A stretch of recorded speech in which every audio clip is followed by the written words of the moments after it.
The Travels of Ibn Battuta, 1325–1354, translated by Reverend Samuel Lee, 1829. Chapter I. North Africa. In the name of the compassionate and merciful God, praise be ascribed to God the Lord of worlds, and the blessing of God be upon our Lord Muhammad, and upon all his posterity and companions. But to proceed, the poor and needy of the forgiveness of his bountiful Lord, Muhammad ibn Fath Allah el-Bailuni states that the following is what he extracted from the epitome of the Katib. Muhammad ibn Jazi el-Kelbi, upon whom be the mercy of God, from the travels of the theologian Abu Abd Allah Muhammad ibn Abd Allah el-Lawati of Tangiers, known by the surname of Ibn Battuta, and that he did not extract anything except what was strange and unknown, or known by report, but not believed on account of its rarity, and the frequent carelessness of historians in delivering down what has been reported, but what he himself considered as true, in consequence of the fidelity of the traveler, and because he had written what he believed to be credible from histories of various nations and countries, and because that which has been reported by faithful witnesses, generally receives credit and excites inquiry.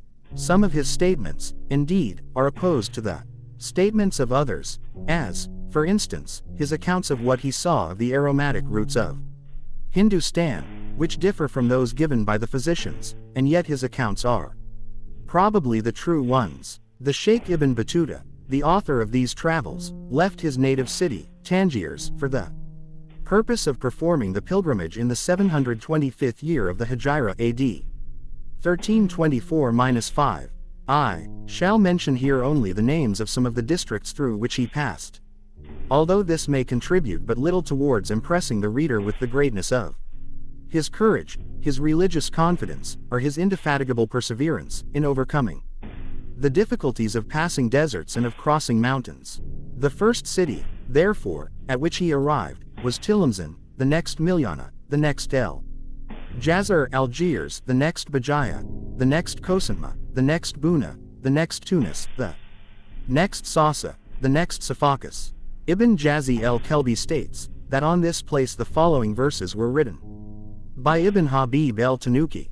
2. May showers enrich thy happy soil, fair land, where fanes and towers arise.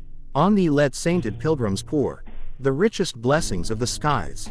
The wave that round thy bosom plays, conscious of its endeared retreat, when the rude tempest rocks thy domes, in sighs resigns its happy seat, yet urged another glance to steal of thy loved form so good so fair, flies to avoid the painful view of rival lovers basking thence. And, on the other hand, Abu Abd Allah Muhammad ibn Abi Tamim has said, see the swelling angry tide, rage and beat against her side. Rut, only ask a moment's stay. It hisses, foams, and rolls away. The next city was that of Qabis, the next Tarabnius, Tripoli. Ibn Battuta has stated that he then passed on to Meslata and Mezerata, and Kasura Sut, or palaces of Sirte. We then passed, says he, the low grounds, which may also mean the forest, and proceeded to the palace of Barses the devotee, to the Kubbat el-Islam, and to the city of Alexandria, where we saw one of its most learned men, the Judge Fakhr Aden el-Riki, whose grandfather is said to have been an inhabitant of Rika. This man was exceedingly assiduous in acquiring learning. He traveled to Hejaz, and thence to Alexandria, where he arrived in the evening of the day. He was rather poor, and would not enter the city until he had witnessed some favorable omen. He sat, accordingly, near the gate, until all the persons had gone in, and it was nearly time for closing the gate. The keeper of the gate was irritated at his delay, and said to him ironically, enter Mr. Judge. He replied, yes, Judge, if that be God's will. After this he entered one of the colleges, and attended to reading, following the example of others who had attained to eminence, until his name and reputation for modesty and religion reached the ears of the king of Egypt. About this time the judge of Alexandria died. The number of learned men in Alexandria who expected this appointment was large, but of these, the sheikh was one who entertained no expectations of it. The sultan, however, sent it to him, and he was admitted to the office, which he filled with great integrity and moderation, and hence obtained great fame. Chapter 2, Egypt. One of the greatest saints in Alexandria, at this time, was the learned and pious Imam Burhan Aden el-Araj, a man who had the power of working miracles. I one day went in to him, when he said, "I perceive that you are fond of traveling into various countries." I said yes, although I had at that time no intention of traveling into very distant parts. He, 3, replied, "You must visit my brother Farid Aden in India, and my brother Rokan Aden ibn Zachariah in Scindia, and also my brother Burhan Aden in China, and, when you see them, present my compliments to them." I was astonished at what he said, and determined with myself to visit those countries. Nor did I give up my purpose till I had met all the 3 mentioned by him, and presented his compliments to them. Another singular man was the Sheikh Yaqut, the Abyssinian, disciple of the Sheikh Abu Abbas el-Mursi. This Abu Abbas was the disciple of the servant of God, Abu el-Hasan el-Shadili, and circa author of the Hizbi el-Bar, famous for his piety and miracles. I was told, by the Sheikh Yaqut, from his preceptor Abu el-Abbas el-Mursi, that the Sheikh Abu el-Hasan el-Shadili performed the pilgrimage annually, making his way through Upper Egypt, and passing over to Mecca, in the month of Rajab, and so remaining there till the conclusion of the pilgrimage, that he visited the Holy Tomb, and returned by the Great Passage to his city. On one of these occasions, and which happened to be the last, he said to his servant, "Get together an axe, a casket, and some spice, and whatever is necessary for the interment of a dead body." The servant replied, "And why, sir, should I do this?" He rejoined, "You shall see Homatera." Now Homatera is situated in Upper Egypt. It is a stage in the great desert of Adab, in which there is a well of very pernicious and poisonous water. When he had got to Homatera, the sheikh bathed himself, and had performed 2 of the prostrations of his prayers. When he died, he was then buried there. Ibn Battuta states that he visited the tomb, and saw upon it an inscription tracing his pedigree up to Hussein the son of Ali. I heard, continues the traveler, in Alexandria, by the Sheikh el-Salah el-Ibad el-Munfik, of the character of Abu Abd Allah el-Murshidi, and that he was one of the great interpreting saints secluded in the Minyat of Ibn Murshed, and that he had there a cell, but was without either servant or companion. Here he was daily visited by emirs, viziers, and crowds of other people, whose principal object it was to eat with him. He accordingly saved them food, such as they severally wished to have, of victuals, fruit, or sweetmeats, a circumstance which has seldom taken place in any days but his. To him also do the learned come for patents of office, or dismissal. These were his constant and well-known practices. The Sultan of Egypt too, El-Malik el-Nasir, often visited him in his cell.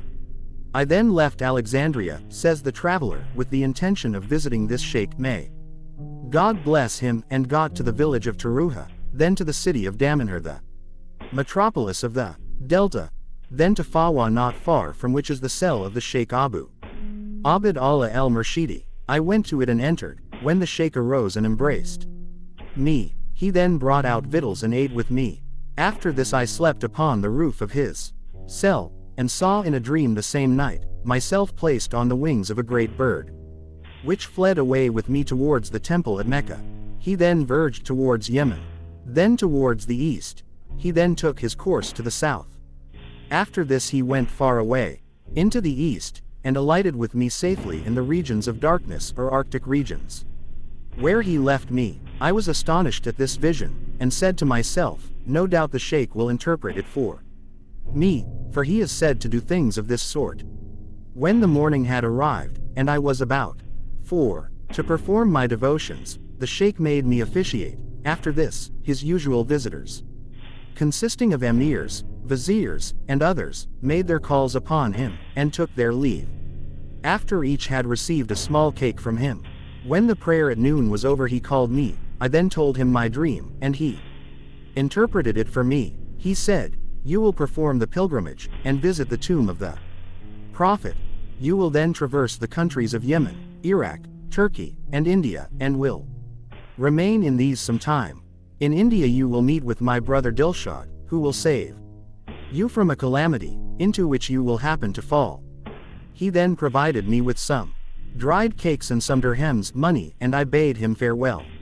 Since I left him, I experienced nothing but good fortune in my travels, but never met with a person like him. Except my Lord El-Wali Muhammad El-Mowalla, in India. I next came to the city of El-Narariyat, then to El-Mohalla El-Kobra, or the Great Station. From this I went to El-Barlas, then to Damietta, in which is the cell of the Sheikh Jamal Oddln El-Sawi, leader of the Sufi sect called Karenders. These are they who shave their chins and eyebrows. It is said that the reason which induced the sheikh to shave off his beard and eyebrows was the following. He was a well-made and handsome man. One of the women of Sawa consequently fell in love with him. After this she was constantly sending to the sheikh, presenting herself to him in the street, and otherwise soliciting his society. This he completely resisted. When she was tired of this, she suborned an old woman to stop him on his way to the mosque, with a sealed letter in her hand. When the sheikh passed by her, she said, "Good sir, can you read?" "Yes," he replied. She said, "This letter has been sent to me by my son. I wish you would read it for me." He answered, "I will." But when she had opened the letter, she said, "Good sir, my son has a wife who is in yonder house. Could I beg the favor of your reading the letter at the door, so that she may hear?" To this he also assented, but when he had got through the first door, the old woman closed it, and out came the woman with her slaves, and hung about him. They then took him into an inner apartment, and the mistress began to take liberties with him. When the sheikh saw that there was no escaping, he said, "I will do what you like. Show me a sleeping room." This she did. He then took in with him some water and a razor which he had, and shaved off his beard and both his eyebrows. He then presented himself to the woman, who, detesting both his person and his deed, ordered him to be driven out of the house. Thus, by divine providence, was his chastity preserved. This appearance he retained ever after, and every one who embraced his opinions also submitted to the shaving off of his beard and both his eyebrows. It is also said of the Sheikh Jamal Aden, that after he had gone to Damietta, he constantly attended the burial grounds of that place. There was at that time in Damietta a judge, known by the surname of Ibn Omaid, who, attending one day at the funeral of one of the nobles, saw the sheikh in the burial ground, and said to him, "You are a beastly old fellow." He replied, "And you are a foolish judge, who can pass with your beast among the tombs, and know at the same time, that the respect due to a dead man, is just as great as that due to a living one." The judge replied, "Worse than this is your shaving off your beard." 5. The sheikh said, "Mark me." He then rubbed a little alcohol on his eyebrows, and lifting up his head, presented a great black beard, which very much astonished the judge and those with him, so that the judge descended from his mule. The sheikh applied the alcohol the second time, and, lifting up his head, exhibited a beautiful white beard. He then applied the alcohol the third time, and, when he lifted up his head, his face was beardless as before. The judge then kissed his hand, became his disciple, and building a handsome cell for him, became his companion for the rest of his life. After a while the sheikh died, and was buried in the cell, and when the judge died, he was buried, as it had been expressed in his will, in the doorway of the cell, so that everyone who should visit the tomb of the sheikh would have to pass over his grave. I then proceeded from this place to the city of Fariskar, then to Ashman el-Rahman, then to the city of Samanud, then to Misr, Cairo, the principal city of its district. The Nile, which runs through this country, excels all other rivers in the sweetness of its taste, the extent of its progress, and the greatness of the benefits it confers. It is one of the 5 great rivers of the world, which are, itself, the Euphrates, the Tigris, the Sihon, the Jayun, Argean. 5 other rivers too may be compared with them, namely, the river of Sindhia, which is called the Panjab, or 5 waters, the river of India, which is called the Gung, or Ganges, to which the Indians perform their pilgrimages, and into which they throw the ashes of their dead when burnt. They say it descends from paradise. Also the river, Jim, or Jumna, the river Athal, Volga, in the desert of Kifjak, and the river Sarv in Tartary, upon the bank of which is the city of Khan Balik, and which flows from that place to El Kansa, and thence to the city of Zaitam in China, of which we shall give accounts in their proper places. The course of the Nile, moreover, is in a direction from the south to the north, contrary to that of all other rivers. When I entered Egypt, the reigning prince was El Malik El Nasir Muhammad ibn El Malik El Mansur Kalawan. The learned men then in Egypt were Shams Adan El Isfahani, the first man in the world in metaphysics, Rokan Adan ibn El Karia, one of the leaders in the same science, and the Sheikh Athir Adan Abu Hayyan of Granada, the greatest grammarian. Chapter IV, Syria. After this I arrived at Babis, then at El Salahiyah. From this place I entered the sands desert, in which are the stages El Sawada, El Warid, Qadia, El Matalab, El Arish, El Karuba, and Rafij. At each of these there is an inn, which they call El Khan. Here the travelers put up with their beasts.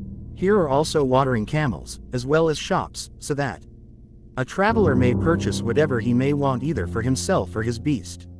I next arrived at Gaza, and from thence proceeded to the city of El Khalil Ibrahim. Abraham the friend. In the mosque of this place is the holy cave, and in this are the tombs of Abraham, Isaac, and Jacob, with those of their wives. This cave I visited. As to the truth of these being the graves of those persons, the following is an extract made by me, from the work of Ali ibn Jafar el-Razi, entitled El-Musfir Lilkalab, on the true position of the graves of Abraham, Isaac, and Jacob, and which rests on a tradition from 6. Abu Huraira, who has said, it was related by the Prophet, that when he was on his night journey to Jerusalem, Gabriel took him by the grave of Abraham and said, Descend and perform 2 prostrations, for here is the tomb of Abraham thy father. He then took him by Bethlehem and said, Perform 2 prostrations, for here was born thy brother Jesus. He then went on with him to El Sokrat, and so on, as recorded in the tradition. In the city of El Khalil was the aged saint and Imam, Borhan Adan el Jabari. Him I asked respecting the truth of the grave of Abraham being there. He answered, Every learned man I have met with has considered it as the tact, that these 3 graves are the graves of Abraham, Isaac, and Jacob, and that the 3 graves opposite to them are those of their wives. Nor does any one, continued he, think of contradicting accounts so generally received from the ancients, but the heretics. Chapter V. Iraq. When things were ready, the Syrian pilgrims proceeded on their pilgrimage, and I myself with them, with the same intention. This turned out well, for, thank God, I duly performed the pilgrimage, and then proceeded with the pilgrims of Iraq to the tomb of the Prophet at Medina. After 3 days we descended into the valley of E1 Eris. We then entered the territory of Nejd, and proceeded on in it till we came to El Qadisiyah, the place in which the remarkable event happened, by which the fire worship of Persia was extinguished, and the interest of Islamism advanced. This was, at that time, a great city, but it is now only a small village. We next proceeded to the city of Mesht Ali, where the grave of Ali is thought to be. It is a handsome place and well peopled. All the inhabitants, however, are of the Rafiza or Shia sect. There is no governor here, except a sort of tribune. The inhabitants consist chiefly of rich and brave merchants. About the gardens are plastered walls adorned with paintings, and within them are carpets, couches, and lamps of gold and silver. Within the city is a large treasury kept by the tribune, which arises from the votive offerings brought from different parts, for when anyone happens to be ill, or to suffer under any infirmity, he will make a vow, and thence receive relief. The garden is also famous for its miracles, and hence it is believed that the grave of Ali is there. Of these miracles, the night of revival is one, for, on the 17th day of the month Rajab, cripples come from the different parts of Fars, Persia, Rum, Byzantium, Khorasan, Iraq, and other places, assemble in companies from 20 to 30 in number. They are placed over the graves soon after sunset. People then, some praying, others reciting the Quran, and others prostrating themselves, wait expecting their recovery and rising, when, about night, they all get up sound and well. This is a matter well known among them. I heard it from creditable persons, but was not present at one of these nights. I saw, however, several such afflicted persons, who had not yet received, but were looking forwards for, the advantages of this night of revival. I next arrived at Basra, and proceeded on with the Bedouin Arabs of Kafah. For there is no traveling in these parts, except with them. We next came to Kawarnik, the ancient residence of El-Numan ibn Mandhor, whose progenitors were kings of the tribe Beni Ma el-Sama, sons of heavenly seed. There are still traces of his palace to be seen. It is situated in a spacious plain, and upon a river derived from the Euphrates. We, 7, left this place, and came next to the city of Wasit. It is surrounded by an extensive tract of country, and abounds with gardens and plantations. Its inhabitants are the best of all Iraq. From this place I set out to visit the tomb of El-Wal el-Arif, my lord Ahmed of Repa, which is situated in a village called Obeda, at the distance of a day from Wasit. At this place I arrived, and found that the grandson of the sheikh, upon whom the dignity of sheikh had also devolved, had come thither before me for the same purpose. He was also named Sheikh Ahmed, and held the dignity of his grandfather, which he exercised in the cell formerly occupied by him. In the afternoon, and after the reading of the Koran, the religious attached to the cell got together a great quantity of wood, to which they set fire. They then walked into it, some eating it, others rolling in it, and others trampling upon it, till they had entirely extinguished it. Such is the sect called El-Rifaya, and this the custom by which they are particularized. Some of them too will take great serpents in their teeth and bite the head off. It happened that, when I was in a certain part of India, there came to me a company of the religious of the Haidariya sect, having in their hands and about their necks iron chains. Their leader was a black of a filthy color. They requested me to solicit the governor of the place to bring them some wood to which they may set fire, and then sing and walk into it. I did so, and he brought them 10 bundles. They then set fire to it, and commencing their song, went into it, nor did they cease dancing and rolling about in it until they had extinguished it. The leader then asked me for a shirt. I gave him a very fine one, which he put on, and then proceeded to roll about in the fire, and to strike it with his sleeves, until I had put it out. He then brought me the shirt, upon which the fire had not made the least impression. At this I very much wondered. After visiting this sheikh I proceeded to Basra, a place much abounding with palms.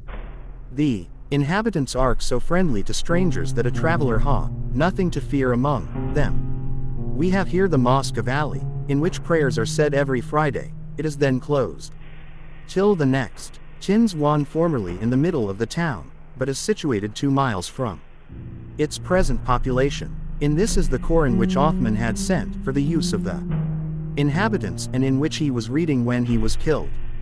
The marks of his blood are still visible in the words and see.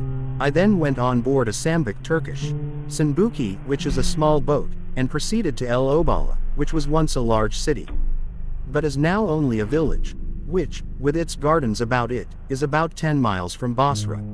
I then sailed from El Obala in an arm of the Persian Gulf, and arrived the next morning at Abadan, which is a village situated in a salt marsh. It was my intention to have gone to Baghdad, but a person at Basra advised me to go on to the country of El-Lar, then to Iraq, El-Ajam, then to Arabian Iraq, and I did so. I then proceeded from Abadan by sea, and, after 4 days, arrived at the city of Magan, or Magil, of the quantity Fal, with the G pronounced hard. This is a small town on the Persian Gulf. I passed from this by land, during a journey of 3 days, through a plain inhabited by Kurds, and came to the city of Ramin, a beautiful place abounding with fruit and rivers. I then proceeded on through a plain, in which were villages of the Kurds, and in 3 days arrived at the city of Tostar, which is at the extremity of this plain. On the first of the mountains there is a large and beautiful city, abounding with fruits and rivers, surrounded by a river, known by the name of El Azraq the Blue. This river is wonderfully clear, and is cold in the summer season. 8. Chapter 7 Persia. I then traveled for 3 days over high mountains, and found in every stage, in these countries, a cell with food for the accommodation of travelers. I then came to the city of Idaj, which belongs to the Sultan Atabek Afrasiab. With these people the word Atabek means anyone governing a district. The country is called El Lur. It abounds with high mountains and has roads cut in the rocks. The extent in length is 17 days' journey, in breadth 10. Its king presents to the king of Iraq, and sometimes comes to see him. In every one of the stations in this country, there are cells provided for the religious, inquirers, and travelers, and, for every one who arrives, there are bread, flesh, and sweetmeats. I traveled for 10 days in this country over high mountains, with 10 other religious, one of whom was a priest, another a muezzin, a person who calls the people to prayers, and 2 professed readers of the Quran. The Sultan sent me a present, containing money for traveling expenses, both for myself and my companions. Having finished the districts belonging to this king on the 10th day, we entered those of Isfahan, and arrived at the city of Ushtarkan. After this at Feruzan, the name of which had been Tashma Fims, and then at Isfahan, one of the cities of Iraq el-Ajaim. This is a large and handsome city. I remained in it some days. I then set out for Shiraz, between which and Isfahan there are 20 stations, with the intention of visiting the Sheikh Majd Aden, at that place. In my journey, I passed by the towns of Khalil and Yezd-Kos, the latter of which is small, and arrived at Shiraz. It is an extensive and well-built city, though inferior to Damascus, in the beauty of its streets, gardens, and waters. The inhabitants are people of integrity, religion, and virtue, particularly the women. For my own part, I had no other object than that of visiting the Sheikh Majd Aden, the paragon of saints and worker of miracles. I came accordingly to the college called El Majdiya, which had been founded by him. He was then judge of the city, but, on account of his age, the duties of the office were discharged by his brother's sons. I waited on him. When he came out, he showed me great kindness, and, embracing me, asked me about different places, to which I gave suitable answers. I was then taken into his college. The Sheikh is much honored by the emirs of these parts, insomuch that when they enter his company, they take hold of both their ears, a ceremony of respect paid only to the king. They, therefore, pay him the respect due to their king. The reason of this is, that when the king of Iraq, Muhammad Quda Banda, received Islamism, he had a favorite of the Rafiza followers of Ali, or Shiites named Jamal ibn Mutar, who induced him to join the Shia sect, which he willingly did. The king then wrote to Baghdad, Shiraz, and other places, inviting them to be of this sect. The people of Baghdad and Shiraz, however, refused to do so, and continued to be of the sect of the Sunni. He, 9, then commanded the judges of these districts to be brought to him, and the first who arrived was this of Shiraz. The king ordered him to be thrown to some great dogs which he had, and which were kept with chains about their necks, for the purpose of tearing to pieces any one, with whom the Sultan should happen to be angry. When, therefore, the Qazi Majd Aden was thrown to the dogs, they came, and looking upon him, began to wag their tails, making no onset upon him, nor, in any way molesting him. This was told to the Sultan Quda Banda, who came running to him in a great fright. He then kissed his hands, and stripping off all his own robes put them upon the sheikh. He then took him by the hand, and led him to his mansion. This, therefore, became the source of great dignity to the sheikh, his children, and to all belonging to him, which is the case with every one, upon whom the Sultan puts all his robes. The king then gave up the Shia sect, and became a Sunni, and to the sheikh he gave 100 villages in the district of Shiraz. Thus both the king and his courtiers bestowed the greatest honors upon the sheikh and upon his successors.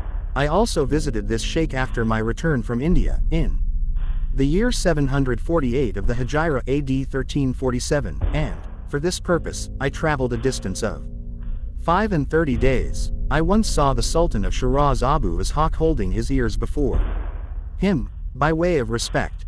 The Sultan of Shiraz, on my first arrival at that place, was Muhammad Abu Ishaq ibn Shah Yanju. He was one of the best of princes.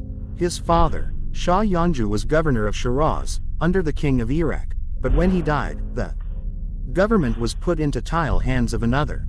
When, however, the king of Iraq died, and left no issue, each of the governors assumed the government of the district over which he had been placed. And, in this way, the government of Shiraz and Sea came under the control of Abu Ishaq.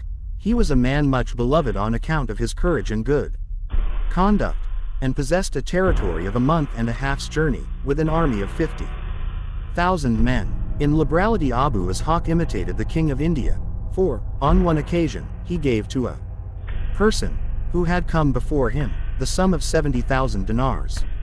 No one, however, can be compared to the king of India, for he gives sums equal to this many times in the same day, particularly to those who come from the parts of Khorasan.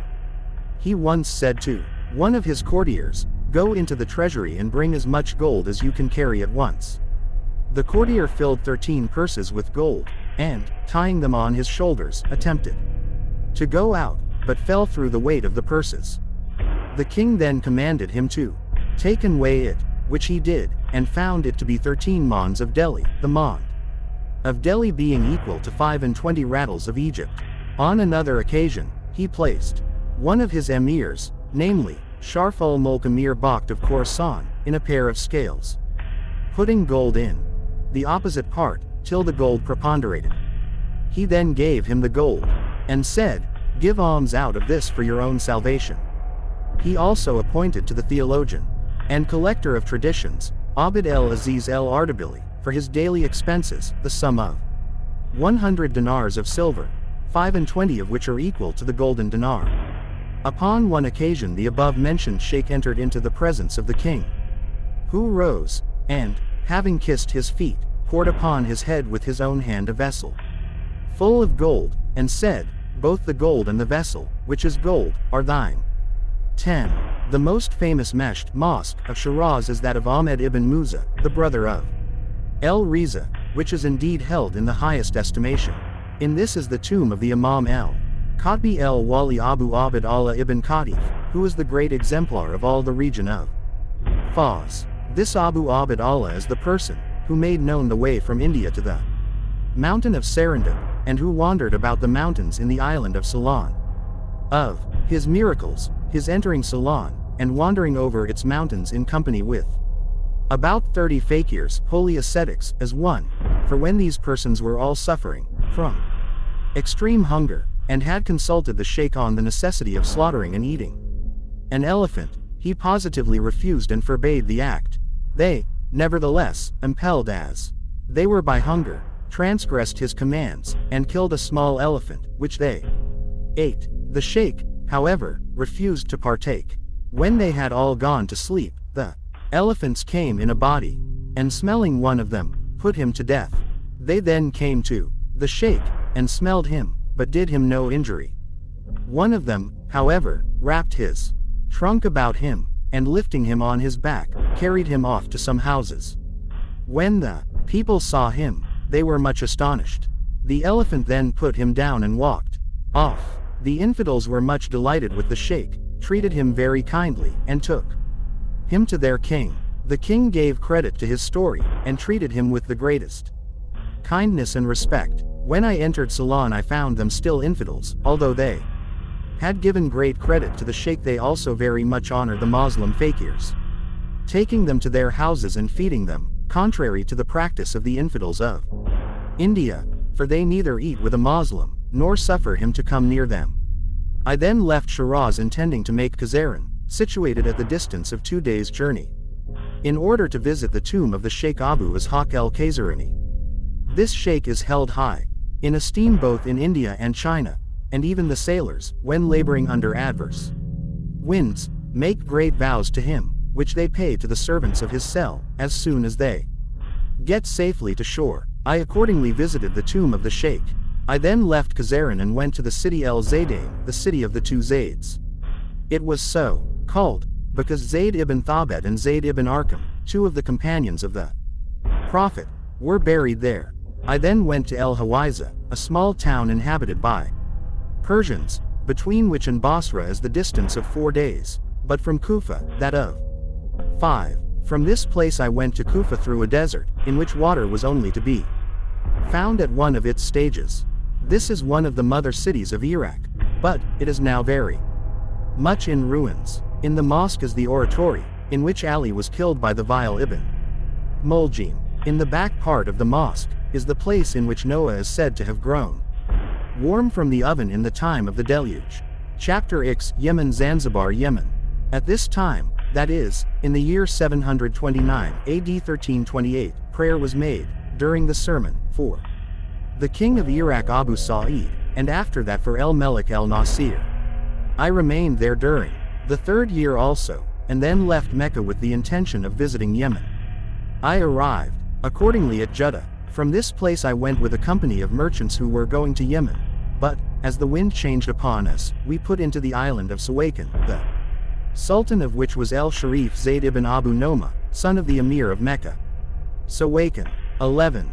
Fell to him on the part of the Beja, who were nearly related to him, and from whom he had an army attending upon him. From Suwaykin I set out for Yemen with the merchants, and came to Hali, a large and handsomely built city. The inhabitants are aboriginal Arabs, governed by the Sultan Amir ibn Duwayb of the tribe Beni Kanana. He is one of the most elegant, generous, and poetical geniuses of his time. He took me with him and entertained me very hospitably for some days.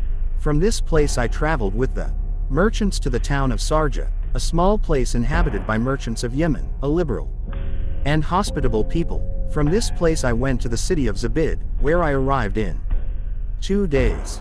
This is one of the primary cities of Yemen. It is large and handsome, and abounding with every commodity. The inhabitants are generous, well-informed, and religious. In its environs the village of Ghassana is the grave of El-Wali el-Salah Ahmed Ibn el-Ojail el-Yemeni. The doctors of Zabid told me of one of his miracles, which was this: the doctors and great people of the Zaydiya sect once came to his cell. The sheikh sat without the cell, and received and returned their salutations. At length a question arose on the subject of predestination, the Zaydiya affirming that there was no such thing, and that every man was the author of his own actions. The sheikh replied, "If the matter be as you say it is, get up from the place where you are now sitting." They all endeavored to rise, but not one of them could do so. The sheikh left them in this situation, and went into his cell. They accordingly remained in this state, subject to the burning rays of the sun and lamenting their sad condition, till after sunset, when some of the sheikh's companions going into him told him that the people had repented and turned from their corrupt creed. He then came out to them, and, taking them by the hand, joined them in their conversion to the truth, and dereliction of error. They arose and entered the cell, where he hospitably entertained them, and sent them home. I went to the village in order to visit the grave of the sheikh, which I did, and met his son El-Kashia Ismail, who entertained me very hospitably. I then went to Jabala, which is a small town, and from that to the city of Tiaz, the residence of the king of Yemen. This is one of the most beautiful and extensive cities of Yemen.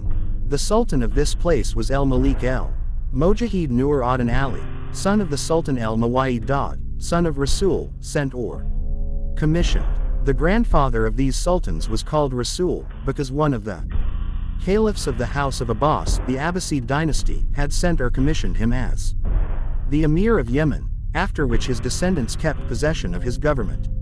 I was introduced to the king with the qazi of the place.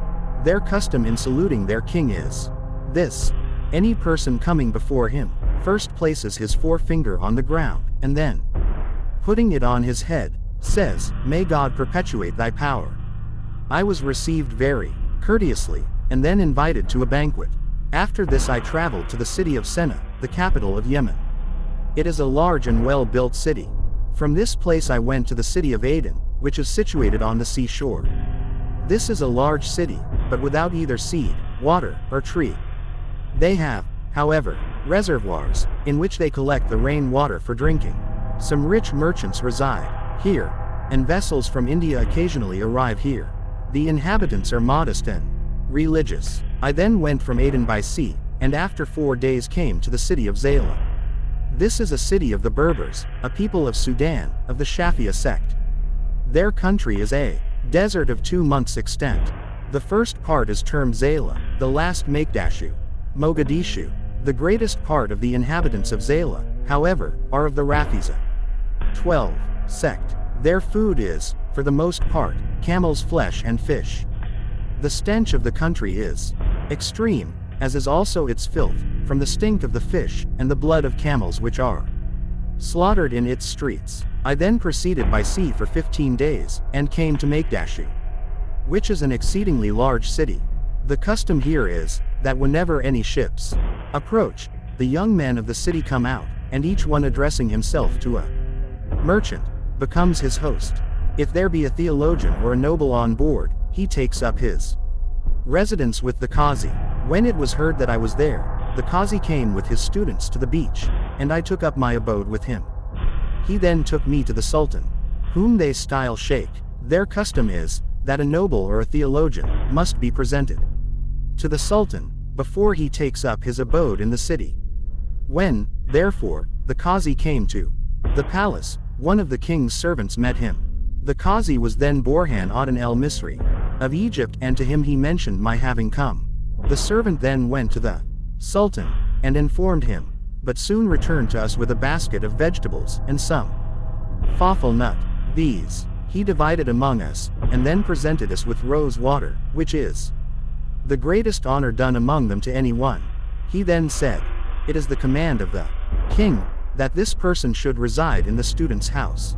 The Qazi then took me by the hand, and conducted me to it. It was near the palace, was spread with carpets, and prepared for a feast. The servants then brought meats from the palace.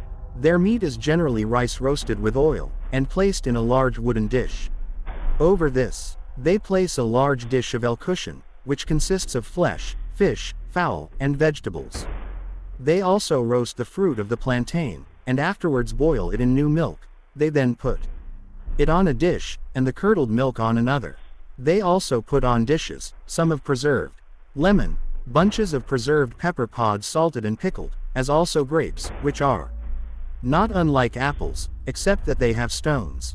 These, when boiled, become sweet like fruit in general, but are crude before this. They are preserved by being salted and pickled. In the same manner they use the green ginger. When, therefore, they eat the rice, eat after it these salts and pickles. The people of Mogadishu are very corpulent. They are enormous eaters, one of them eating as much as tea congregation ought to do. The Sultan then sent for me and for each of my companions a dress, lifter which I was presented to him. Their custom in giving a salute is the same with that among the kings of Yemen. I remained some days the king's guest, and then set out for the country of the Zanuj, black Africans proceeding along the seashore. I then went on board a vessel, and sailed to the island of Mombasa, which is large, abounding with the banana, the lemon, and the citron. They also have a fruit which they call the jambu. It is like the olive with a stone, except that this fruit is exceedingly sweet. There is no grain in this island. What they have is brought to them from other places. The people are generally religious, chaste, and honest. Land are of the sect of Shafia. After lodging there one night, I set out, by sea, for the city of Kulwa, which is large, and consists of wooden houses. The greater part of the inhabitants are Zunuj of the sect of Shafia, of religious and peaceful habits. The king of this place, at the time I entered it, was Abu el-Mozafir Hassan, a person who had obtained great victories over the countries of the infidel Zunuj. He gave much away in alms. The greatest gift bestowed by the people of these countries is ivory, which is the elephant's tooth. They seldom give gold. I then proceeded to the city of Zafar by sea. This is the farthest city of Yemen, and 13, situated on the shore of the Indian Sea. From this place they carry horses to India, and When the wind is fair they pass from it to the Indian shores in a full month. Between Zafar and Aden, by land, is the distance of a month, but between it and Hadramaut that of 16 days, and between it and Amman 20 days. This city of Zafar stands alone in a large plain, in which there is no other village or governed district. It is a filthy place, and full of flies on account of the great quantity of fish and dates which are sold there. They feed their beasts and flocks also with fish, a custom witnessed by me nowhere else. Their money is made of copper and tin. They bathe several times in the day on account of the heat of their country. Their diseases are generally the elephantiasis and hernia. The greatest wonder among them is, that they injure no one unless he have previously injured them. Many kings have attempted their country, but have been forced to return, with the effects of their devices upon their own necks. At the distance of half a day from this place, is the city of El Akif, the residence of the people of Ad. In this city there are many gardens, in which there is the large and sweet fruit of the banana, the seed of one of which will weigh 10 ounces. There is also the betel tree, and that of the cocoa nut, which are found nowhere else except in India, and to those of India may these be compared. I shall now describe both. With respect to the betel leaf, its tree is supported, just as that of unripe grapes generally is, they prop it up with reeds. It is planted near the cocoa nut, and is sometimes supported by it. The betel tree produces no fruit, but is reared merely for its leaf, which is like the leaf of the thorn, and the smallest are the best. These leaves are plucked daily. The people of India esteem it very highly, for whenever any one of them receives a visit from another, the present made is 5 of these leaves, which is thought to be very splendid, particularly if the donor happen to be one of the nobles. This gift is esteemed among them as being much more valuable than that of gold or silver. It is as follows. A grain of fafel, which is in some respects like a nutmeg, is first taken and broken into small pieces. It is then put into the mouth and chewed. A leaf of the betel is then taken, and when sprinkled with a little quick lime is put into the mouth and chewed with the fafel.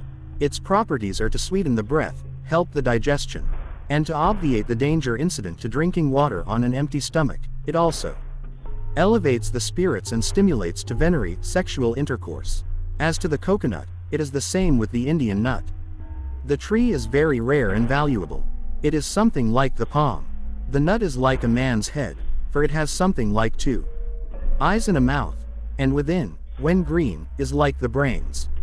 Upon it too is a fiber like hair. From this they make cords with which they sew their vessels together, instead of iron nails. They also make great ropes for their anchors out of it.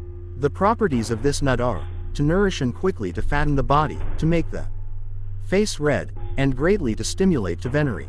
Milk, oil olive, and honey, are also made out of it.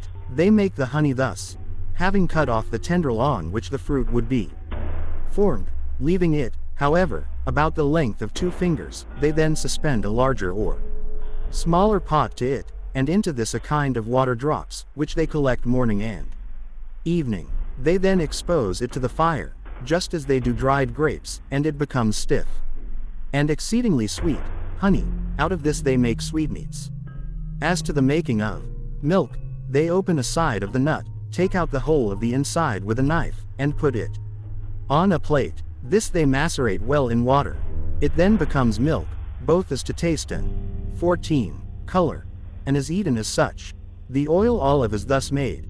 When the nut is ripe and has fallen from the tree, they peel off the bark and cut it into pieces. It is then placed in the sun, and when it is withered they heat it in a pot, and having extracted its oil, eat it with their breakfast and other meals. The Sultan of Zafar is El-Malik el-Majid, uncle's son to the king of Yemen. Leaving Zafar, I proceeded by sea towards Amman, and on the 2nd day put into the port of Hasik, where many Arab fishermen reside. We have here the incense tree. This tree has a thin leaf, which when scarified produces a fluid like milk. This turns into gum, and is then called loban, or frankincense. The houses are built with the bones of fish, and are covered with the skins of camels. Leaving this place, we arrived in 4 days at the mountain of Loman, which stands in the middle of the sea. On the top of it is a strong edifice of stone, and on the outside of this there is a reservoir for the rain water. After 2 days I arrived at the island of Tare, in which there is not a house, it abounds with such birds as the sparrow. After this I came to a large island, in which the inhabitants have nothing to eat but fish. I then arrived at the city of Kulhat, which is situated on the top of a mountain. The inhabitants are Arabs, whose language is far from elegant, land who are, for the most part, schismatics. This, however, they keep secret, because they are subject to the king of Hormuz, who is of the Sunni sect. I then set out for the country of Aman, and after 6 days' journey through a desert, arrived there on the 7th. It abounds with trees, rivers, gardens, with palms, and various fruit trees. I entered one of the principal cities of these parts, which is Nazwa. This is situated on a hill, and abounds with gardens and water. The inhabitants are schismatics of the Ibaziyah sect. They fall in with the opinions of the Bais ibn Muljam, and say that he is the saint who shall put an end to error. They also allow the caliphates of Abu Bakr and Omar, but deny those of Othman and Ali. Their wives are most base, yet, without denying this, they express nothing like jealousy on the subject. The Sultan of Aman is an Arab of the tribe of El Azd, named Abu Muhammad ibn Naban, but Abu Muhammad is with them a general title, given to any ruler, just as Atabek, and other titles are, to sultans of other places. The inhabitants eat the flesh of the domestic ass, which is sold in the streets, and which they say is lawful. Chapter 12, Central Asian Steppes. I then went on to the city of Sanab, which is large, and belongs to the governor of Kastamunia, Sulayman Badshaw. I remained here some time. Leaving this place I proceeded by sea for the city of El Quran, Crim, but suffered considerable distress in the voyage, and was very near being drowned. We arrived, however, at length, at the port of El Karash, which belongs to the desert country of Kifjak. This desert is green and productive. It has, however, neither tree, mountain, hill, nor wood in it. The inhabitants burn dung. They travel over this desert upon a cart, which they call Araba. The journey is 1 of 6 months, the extent of 3 of which belongs to the Sultan Muhammad Uzbek Khan, that of 3 more to the infidels. I hired one of these carts for my journey from the port of Karash to the city of El Kafa, which belongs to Muhammad Uzbek. The greater part of the inhabitants are Christians, living under his protection. From this place I traveled in a cart to the city of El Kiram, which is one of the large and beautiful cities of the districts of the Sultan Muhammad Uzbek Khan. From this place I proceeded, upon a cart which I had hired, to the city of El Sarai, the residence of Muhammad Uzbek. The peculiarity of this desert is, that its herbs serve for fodder for their beasts, and on this account their cattle are numerous. They have neither feeders nor keepers, which arises from the severity of their laws against theft, which are these: when anyone is convicted of having stolen a beast, he is compelled to return it with 9 others of equal value. But, if this is not in his power, his children are taken. If, however, he have no children, he is himself slaughtered just like a sheep. After several days' journey I arrived at Azak, which is a small town situated on the seashore.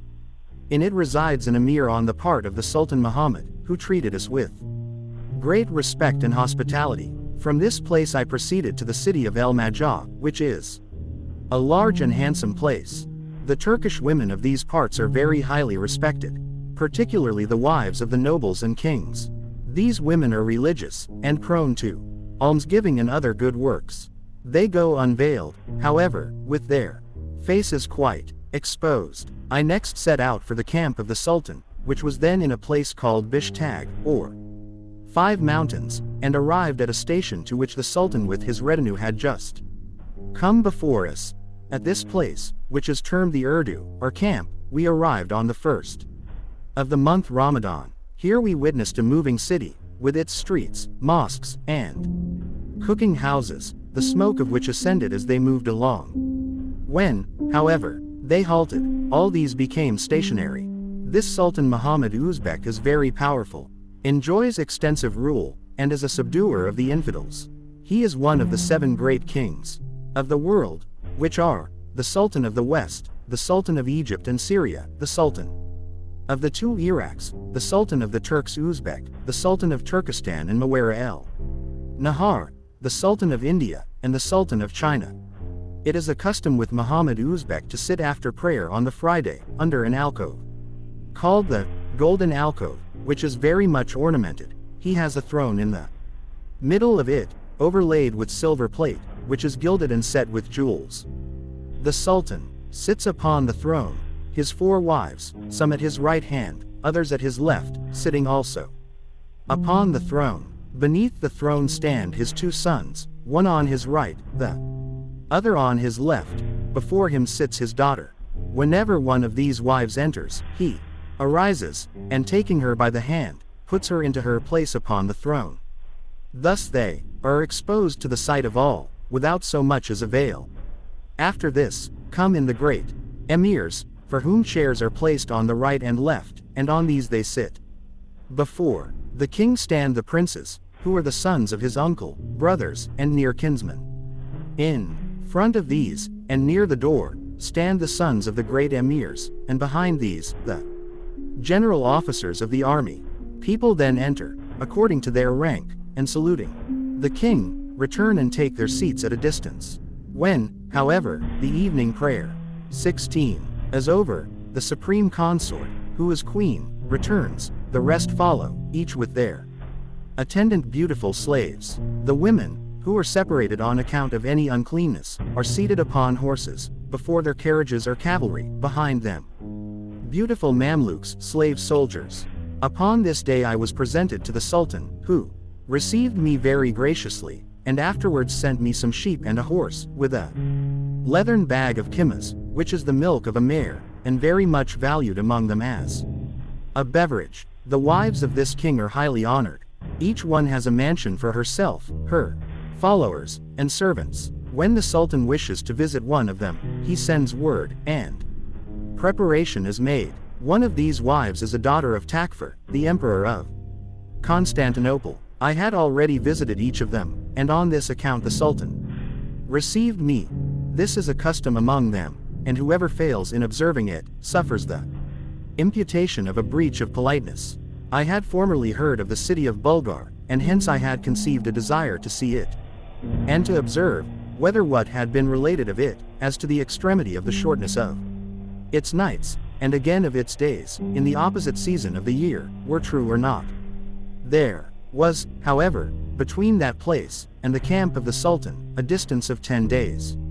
I requested the Sultan, therefore, that he would appoint someone who would bring me thither and back, which he granted. When, therefore, I was saying the prayer of sunset, in that place, which happened in the month of Ramadan, I hasted. Nevertheless the time for evening prayer came on, which I went hastily through. I then said that of midnight, as well as that termed Lwitr, but was overtaken by the dawn, in the same manner also as the day, shortened in this place, in the opposite season of the year. I remained here 3 days, and then returned to the king.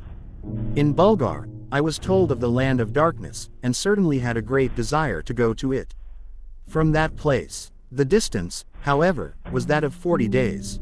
I was diverted, therefore, from the undertaking, both on account of its great danger, and the little good to be derived from it. I was told that there was no traveling thither except upon little sledges, which are drawn by large dogs, and that during the whole of the journey, the roads are covered with ice, upon which neither the feet of man, nor the hoofs of beast, can take any hold. These dogs, however, have nails by which their feet take firm hold on the ice. No one enters these parts except powerful merchants, each of whom has perhaps 100 of such sledges as these, which they load with provisions, drinks, and wood, for there we have neither trees, stones, nor houses. The guide in this country is the dog, who has gone the journey several times, the price of which will amount to about 1,000 dinars. The sledge is harnessed to his neck, and with him 3 other dogs are joined, but of which he is the leader. The others then follow him with the sledge, and when he stops they stop. The master never strikes or reprimands this dog, and when he proceeds to a meal, the dogs are fed first, for if this were not done, they would become enraged, and perhaps run away and leave their master to perish. When the travelers have completed their 40 days, or stages through this desert, they arrive at the land of darkness, and each man, leaving what he has brought with him, goes back to his appointed station. On the morrow they, 17, return to look for their goods, and find, instead of them, sable, ermine, and the fur of the Sinjab. If then the merchant likes what he finds, he takes it away, if not, he leaves it, and more is added to it. Upon some occasions, however, these people will take back their own goods, and leave those of the merchants. In this way is their buying and selling carried on, for the merchants know not whether it is with mankind or demons that they have to do, no one being seen during the transaction. It is one of the properties of these furs, that no vermin ever enters them. I returned to the camp of the Sultan on the 28th of Ramadan, and, after that, traveled with him to the city of Astrakhan, which is one of his cities. It is situated on the banks of the river Athel, the Volga, which is one of the great rivers of the world. At this place the Sultan resides during the very cold weather, and when this river, as well as the adjoining waters, are frozen, the king orders the people of the country to bring thousands of bundles of hay, which they do, and then place it upon the ice, and upon this they travel. When the king had arrived at Astrakhan, one of his wives, who was daughter to the Emperor of Constantinople, and then big with child, requested to be allowed to visit her father, with whom it was her intention to leave her child and then to return. This he granted. I then requested to be permitted to go with her, that I may see Constantinople, and was refused, on account of some fears which he entertained respecting me. I flattered him, however, telling him that I should never appear before her but as his servant and guest, and that he need entertain no fear whatsoever. After this he gave me permission, and I accordingly took my leave. He gave me 1,500 dinars, a dress of honor, and several horses. Each of his ladies also gave me some pieces of bullion silver, which they call El Suwam, as did also his sons and daughters. I set out accordingly on the 10th of the month Shawwal, in company with the royal consort Balin, daughter to the Emperor of Constantinople. The Sultan accompanied us through the first stage, in order to encourage her, and then returned. The queen was attended in her journey by 5,000 of the king's army, about 500 of which were cavalry, as her servants and followers. In this manner we arrived at Ukuk, which is a moderately sized town hut excessively cold.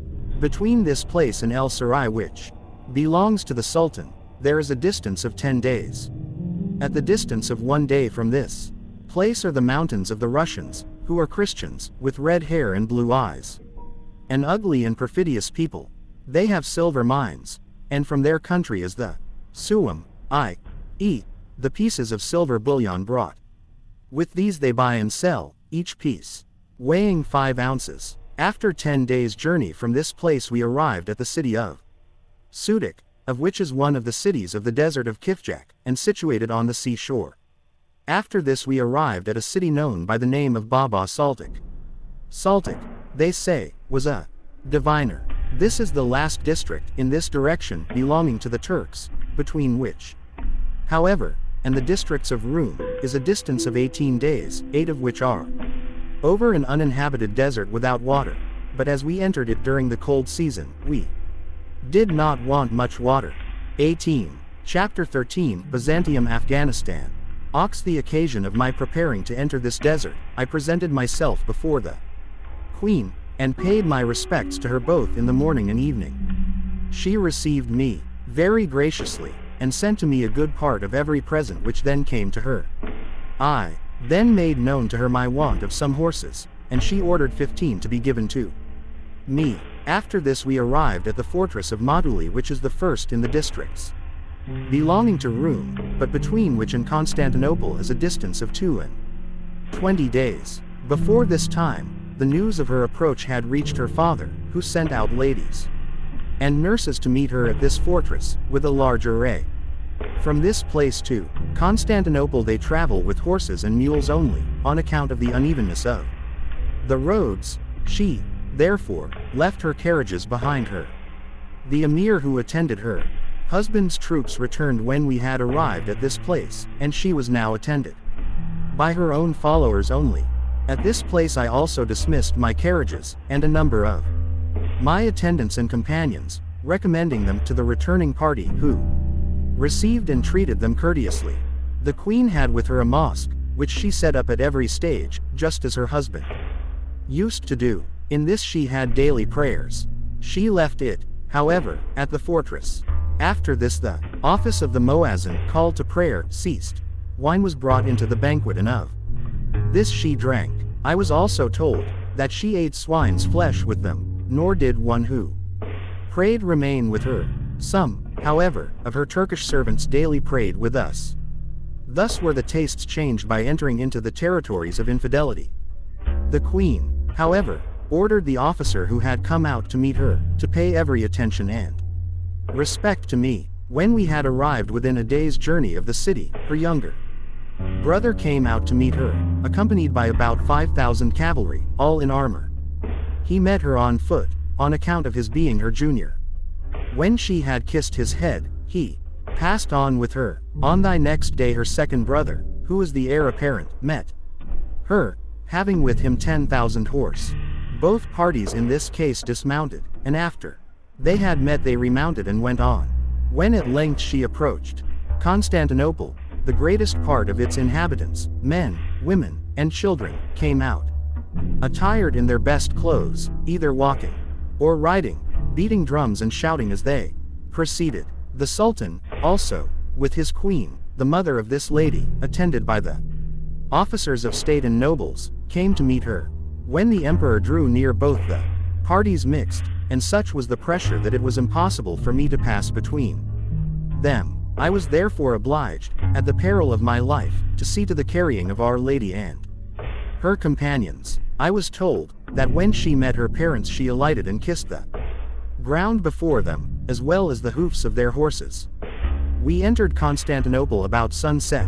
They were then ringing their bells at such a rate that the very horizon shook with the noise. When we came to the gate of the emperor, the porters refused to admit us without a permission from the emperor. Some of her followers, therefore, went and told her our case, and she requested permission of her father, stating our circumstances to him. We were then allowed to enter, and were lodged 19. In a house adjoining that of Our Lady, who sent our provisions morning and evening. The king also granted NS a letter of safe conduct, permitting us to pass wherever we pleased about the city. On the 4th day after our arrival, I was introduced to the Sultan Takfur, son of George, king of Constantinople. His father George was still living, but had retired from the world, become a monk, and given up the kingdom to his son. When I arrived at the 5th gate of the palace, which was guarded by soldiers, I was searched, lest I should carry any weapon with me, which is submitted to by every citizen, as well as stranger, who wishes to be introduced to the king. The same is observed by the emperors of India. I was introduced, therefore, and did homage. The emperor was sitting upon his throne, with his queen and daughter, our mistress. Her brothers were seated beneath the throne. I was kindly received, and asked as to my circumstances and arrival, also about Jerusalem, the temple of the resurrection, the cradle of Jesus, Bethlehem, and the city of Abraham, or Hebron then of Damascus, Egypt, Iraq, and the country of Rum, to all of which I gave suitable replies. A Jew was our interpreter. The king was much surprised at my tale, and said to his sons, "Let this man be treated honorably, and give him a letter of safe conduct." He then put a dress of honor on me, and ordered a saddled horse to be given me, with one of his own umbrellas, which with them is a mark of protection. I then requested that he would appoint someone to ride about with me daily into the different quarters of the city, that I might see them. He made the appointment accordingly, and I rode about with the officer for some days, witnessing the wonders of the place. Its largest church is that of Saint Sophia. I saw its outside only. Its interior I could not, because, just within the door there was a cross which every one who entered worshipped.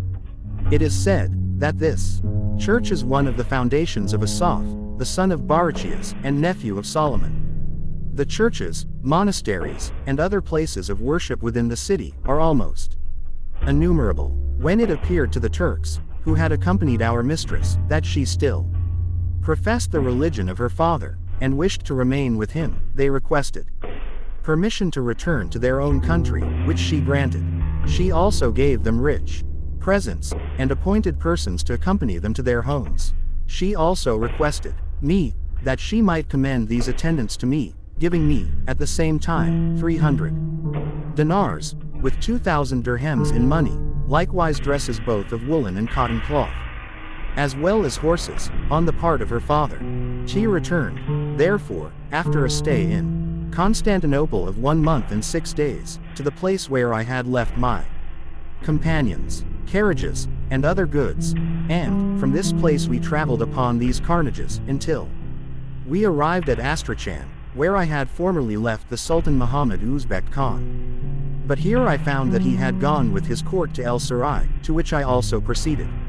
When I was admitted to his presence, he asked me of our journey, of Constantinople and its king, of all which I told him. He then reimbursed my traveling expenses, as is his usual custom. This city of El Sarai is very handsome and exceedingly large. Of its learned men is the Imam, the learned Numan Adam, el-Khwarizmi. I met him in this place. He is a man of the most liberal disposition, carries himself majestically with the king, but humbly with the poor, and with his pupils. The Sultan visits him every Friday, sits before him, and shows him every kindness, while he behaves in the most repulsive manner. 20. I then traveled on to Khwarizm, between which and this place is a journey of 40 days. Through a desert in which there is but little water and grass. There are carriages in it, which are drawn by camels. After 10 days I arrived at the city of Sarai Juk, which is situated upon the banks of a large and full river, which they call the Ulusu or Great Water. Over this is a bridge joining its nearest parts, like the bridge of Baghdad. From this place, one traveled for 3 days with all the haste possible, and arrived at Khwarizm. This is the largest city the Turks have, and is very much crowded, on account of the multitude of its inhabitants. It is subject to the Sultan Uzbek Khan, and is governed on his part by a great emir, who resides within it. I have never seen better bred, or more liberal, people than the inhabitants of Khwarizm, or those who are more friendly to strangers. They have a very commendable practice with regard to their worship, which is this: when any one absents himself from its place in the mosque, he is beaten by the priest in the presence of the congregation, and, moreover, fined in 5 dinars, which go towards repairing the mosque. In every mosque, therefore, a whip is hung up for this purpose. Without this city is the river Ghian, one of the 4 rivers which flow from paradise. This river, like the Athel, freezes over in the cold season and remains frozen for 5 months, during which time people travel over it. Without this city also, is the grave of the Sheikh Najm Aden the Great, one of the great saints, over which there is a cell. Here also is the grave of the very learned Jar Allah el-Zamakhshari. Zamakhshar is a village at the distance of 4 days from Khwarizm. The prevailing sect at Khwarizm is that of the Schismatics. This, however, they keep secret, because the Sultan Uzbek is a Sunni. They have in Khwarizm a melon to which none, except that of Bukhara, can be compared. The nearest to it is that of Isfahan. The peel of this melon is green, the interior red. It is perfectly sweet and rather hard. Its most remarkable property is, that it may be cut in oblong pieces and dried, and then put into a case, like a fig, and carried to India or China. Among dried fruits there is none superior to this. It is occasionally used as a present to their kings. From Khwarizm I set out for Bukhara, and, after a journey of 18 days through a sandy and uninhabited desert, arrived at the city of Akat, which is but small, then at Wabkhana. Then, after one stage, we came to Bukhara, which is the principal city of the country beyond the Ghian. After it had been ravaged by the Tartars, it almost entirely disappeared. I found no one in it who knew anything of science. It is said that Genghis Khan, who came with the Tartars into the countries of Islamism and destroyed them, was in his outset a blacksmith in the country of Kota. He was a liberal-minded, powerful, and corpulent person.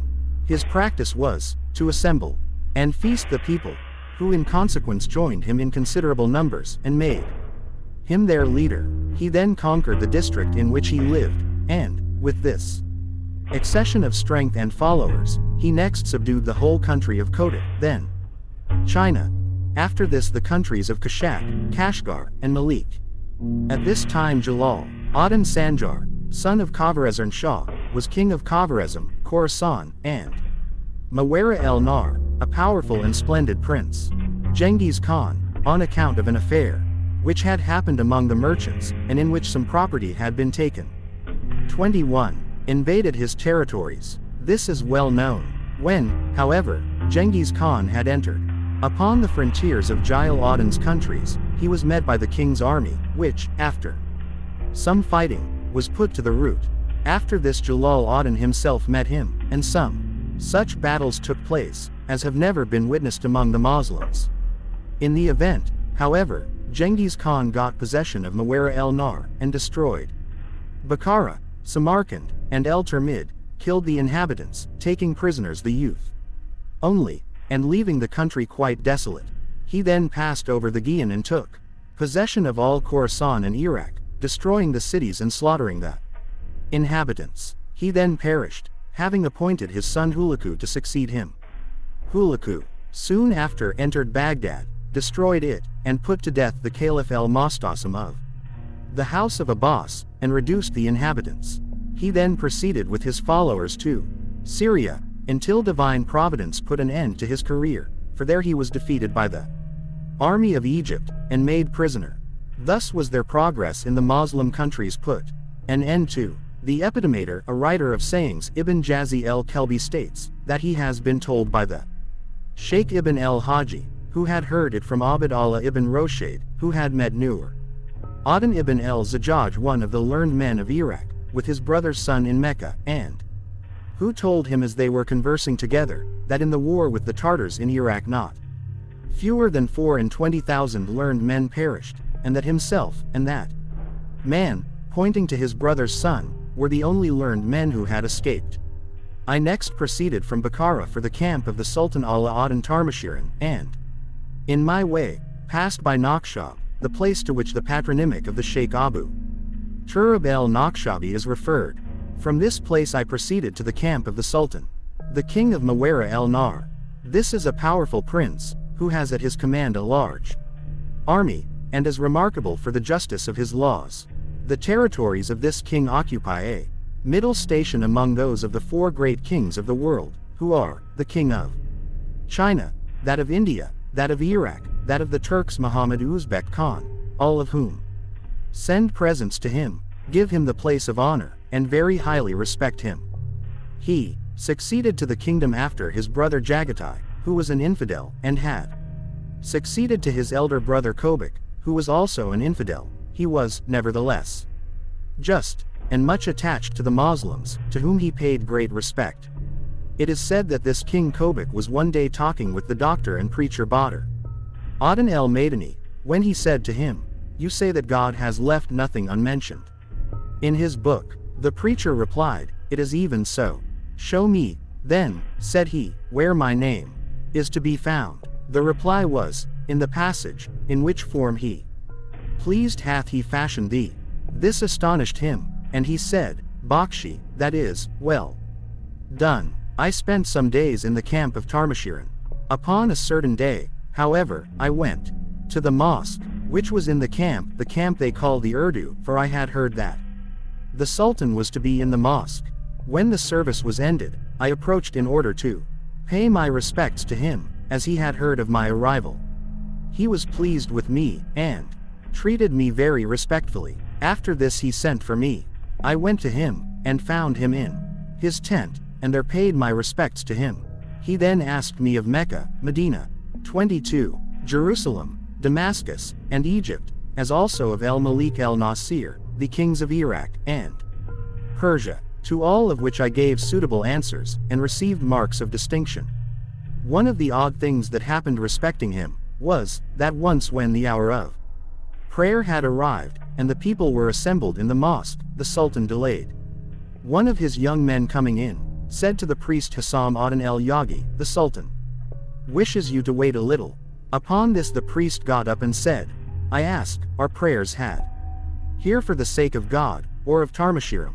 He then ordered the Muazzam to proclaim the prayers. So the Sultan came in after 2 prostrations had been performed, and went through his prayers at the extremity of the part in which the people stand, and which is near the door of the mosque where they usually leave their mules, and there went through what he had missed. He then came and seized the hand of the priest, who laughed heartily at him. He then sat down in the oratory, the priest by his side, and I by the side of the priest. He then addressed me. When, said he, you go back to your own country, say, that a doctor of the Persians sat thus with the Sultan of the Turks, that a poor man of the poor of the Persians thus did with the Sultan of the Turks. This priest it was who succeeded in reducing the king to the observance of all the positive and negative commands. The Sultan very much respected, loved, and obeyed him. But the Sheikh accepted of no gifts from the king, nor did he eat anything but what he acquired by the labor of his own hands. This king, when I wished to travel on, provided me with 700 dinars for my journey. We broke up our intercourse, therefore, and I set out. Accordingly, this Tarmashirin, it may be remarked, had broken some of the statutes of his grandfather, Genghis Khan, who had published a book entitled El-Yusuk, the prohibition, which enacted that whosoever should oppose any one of these statutes should be put out of office. Now, one of the statutes was this, that the descendants of Genghis, the governors of the several districts, the wives of the nobles, and the general officers of the army, should assemble upon a certain day in the year which they call El-Tawa, i.e., the feast, and that should the emperor have altered any one of these statutes, the nobles should stand up and say, thou hast done so and so upon such and such a day, and hast made an alteration in the statutes of El-Yusuk, i.e., that which is not to be changed, and, therefore, thy deposition is a necessary consequence. They are then to take him by the hand, and remove him from the throne, and to place in it another of the descendants of Genghis Khan. And, should any one of the nobles have committed any crime, he is to be duly adjudged on this occasion. Now, Tarmashirin had entirely abolished the observance of this day, which gave very great offense. Some time, therefore, after we had left the country, the Tartars, together with their nobles, assembled and deposed him, appointing for a successor one of his relations. And to such an extent was the matter pressed, that Tarmashirin took to flight and was put to death. I then proceeded to Samarkand, which is a very large and beautiful city. Without it is the tomb of Qatham, son of Abbas, who was martyred on the day the city was taken. After this I arrived at the city of Nasaf, to which the patronymic of Abu Ja'far Omar el-Nasafi is referred. I then went on to the city of Termid, to which is referred the patronymic of 23. Abu Isa Muhammad el-Termidi, author of the Jamia el-Kebir. This is a large and beautiful city, abounding with trees and water. We then passed over the Ghian into Khorasan, and, after a journey of a day and a half over a sandy desert in which there was no house, we arrived at the city of Balkh, which now lies in ruins. It has not been rebuilt since its destruction by the cursed Genghis Khan. The situation of its buildings is not very discernible, although its extent may be traced. It is now in ruins, and without society. Its mosque was one of the largest and handsomest in the world. Its pillars were incomparable, 3 of which were destroyed by Genghis Khan, because it had been told him that the wealth of the mosque lay concealed under them, provided as a fund for its repairs. When, however, he had destroyed them, nothing of the kind was to be found. The rest, therefore, he left as they were. The story about this treasure arose from the following circumstance. It is said that one of the caliphs of the house of Abbas was very much enraged at the inhabitants of Balkh, on account of some accident which had happened, and, on this account, sent a person to collect a heavy fine from them. Upon this occasion, the women and children of the city betook themselves to the wife of their then governor, who, out of her own money, built this mosque, and to her they made a grievous complaint. She accordingly sent to the officer, who had been commissioned to collect the fine, a robe very richly embroidered and adorned with jewels, much greater in value than the amount of the fine imposed. This, she requested might be sent to the caliph as a present from herself, to be accepted. Instead of the fine, the officer accordingly took the robe, and sent it to the caliph, who, when he saw it, was surprised at her liberality, and said, "This woman must not be allowed to exceed myself in generosity." He then sent back the robe, and remitted the fine. When the robe was returned to her, she asked whether a look of the caliph had fallen upon it. And being told that it had, she replied, "No robe shall ever come upon me, upon which the look of any man, except my own husband, has fallen." She then ordered it to be cut up and sold, and with the price of it she built the mosque, with the cell and structure in the front of it. Still, from the price of the robe there remained a third, which she commanded to be buried under one of its pillars, in order to meet any future expenses which might be necessary for its repairs. Upon Genghis Khan's hearing this story, he ordered these pillars to be destroyed, but, as already remarked, he found nothing. In the front of the city is, as it is reported, the tomb of Akasha ibn Mohsen el-Sahabi, who, according to what is related in the Athar, a book so-called, entered paradise without rendering up an account of his deeds. After this I traveled from Balkh for 7 days, on the mountains of Kuhistan, which consist of villages closely built. In these there are many cells of religious, and others who have retired from the world.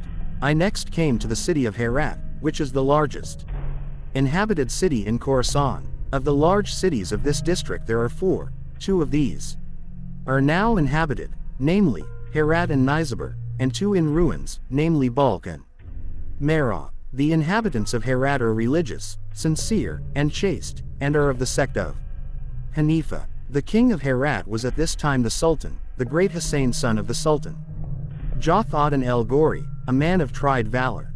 From Herat I went to Jam, which is a 24, moderate-sized city, abounding with water and plantations. From this place I went to Tus, one of the largest cities of Khorasan. In this the Imam Abu Hamd el-Ghazali was born, and in it we still find his tomb. From this place I went to the Mesht of el-Riza, i.e., of Ali ibn Musa el-Kazim son of Ja'far Sadiq. It is a large and well-peopled city, abounding with fruits. Over the Mesht is a large dome, adorned with a covering of silk and golden candlesticks. Under the dome, and opposite to the tomb of el-Riza, is the grave of the Caliph Harun el-Rashid. Over this they constantly place candlesticks with lights. But when the followers of Ali enter, as pilgrims, they kick the grave of el-Rashid, but pour out their benedictions over that of el-Riza. From this place I went to the city of Sarakas, then to Zava, the town of the Sheikh Qutb Aden Haydar, from whom the fakirs of the sect called the Haydariya take their name. These men place an iron ring on their hands and their necks, and, what is still more strange, on their penis, in order to prevent intercourse with women. From this place I went to Nizibur, one of the 4 principal cities of Khorasan. It is also called the Little Damascus, on account of the abundance of its fruits. The city is handsome, and is intersected by 4 rivers. I here met the Sheikh Qutb Aden el-Niziburi, a learned and accomplished preacher, and he took me to his house. It happened that I had purchased a slave. The Sheikh said to me, "Sell him, for he will not suit you," and I sold him accordingly. I was told, after a few days, that this slave had killed some Turkish children, and had been executed in consequence. This was one of the Sheikh's great miracles. From this place I proceeded to Bastam, the town to which the patronymic of Abu Yazid el-Bastani is referred. His grave is also here, under the same dome with that of one of the sons of Ja'far Sadiq. I next proceeded to Kunduz and Baglan, which are villages with cultivated lands adjoining each other. In each of these is a cell for the sainted and recluse. The land is green and flourishing, and its grass never withers. In these places I remained, for some time for the purpose of pasturing and refreshing my beasts. After this I proceeded to the city of Barwan, in the road to which is a high mountain, covered with snow and exceedingly cold. They call it the Hindu Kush, i.e. Hindu Slayer, because most of the slaves brought thither from India die on account of the intenseness of the cold. After this we passed another mountain, which is called Bashai. In his mountain there is a cell inhabited by an old man, whom they call Ata Evlia, that is the father of the saints. It is said that he is 350 years old. When I saw him, he appeared to be about 50 years old. The people of these parts, however, very much love and revere him. I looked at his body. It was moist, and I never saw one more soft. He told me that every 100th year he had a new growth of hair and teeth, independently of the first, and that he was the Raja Abba Rahim Radhan of India, who had been buried at Multan, in the province of Sindhia. I asked him of several things, but very much doubted as to what he was, and do so still. I next arrived at the city of Barwan.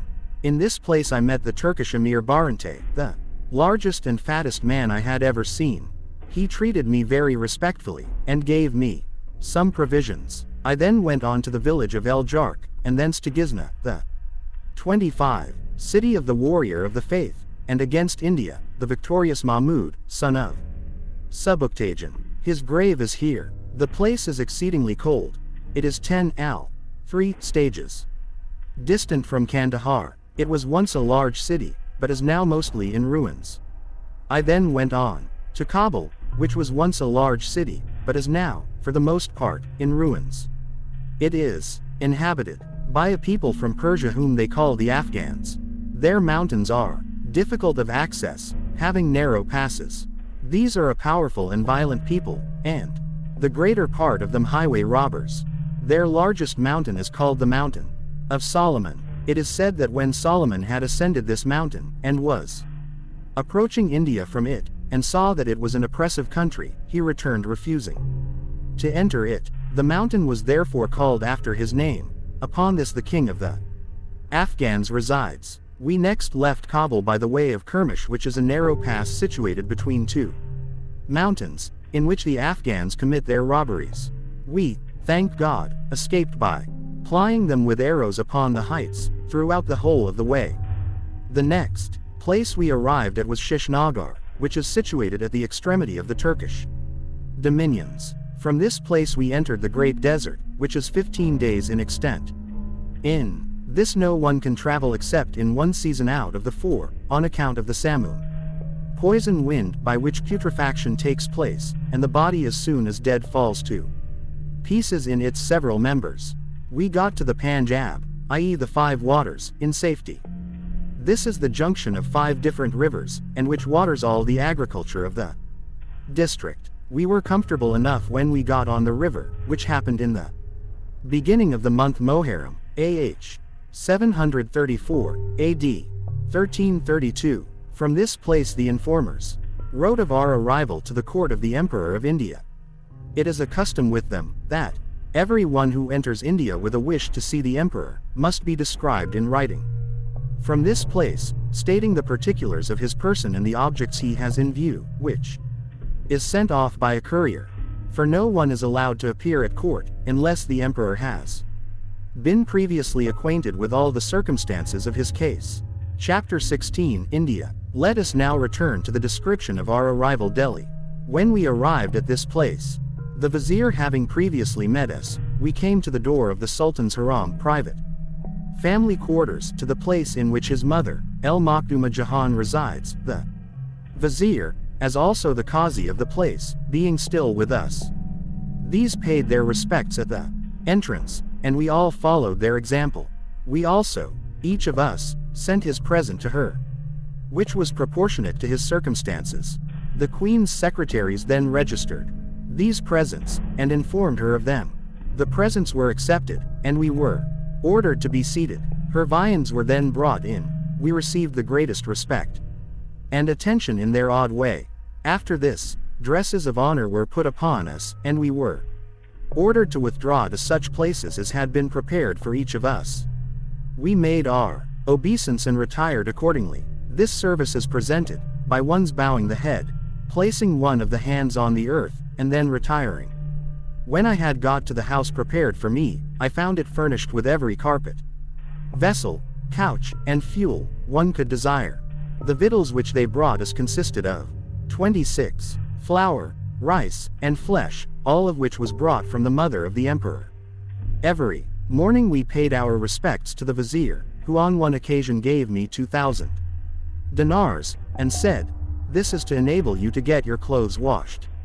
He also gave me a large robe of honor, and to my attendants, who amounted to about 40, he gave 2,000 dinars. After this, the emperor's allowance was brought to us, which amounted to the weight of 1,000 Delhi ridals of flour, where every ridal is equal to 25 ridals of Egypt. We also had 1,000 ridals of flesh, and of fermented liquors, oil olive, and the betel nut, many ridals, and also many of the betel leaf. During this time, and in the absence of the emperor, a daughter of mine happened to die, which the vizier communicated to him. The emperor's distance from Delhi was that of 10 stages. Nevertheless, the vizier had an answer from him on the morning of the day on which the funeral was to take place. His orders were that what was usually done on the death of any of the children of the nobility should be done now.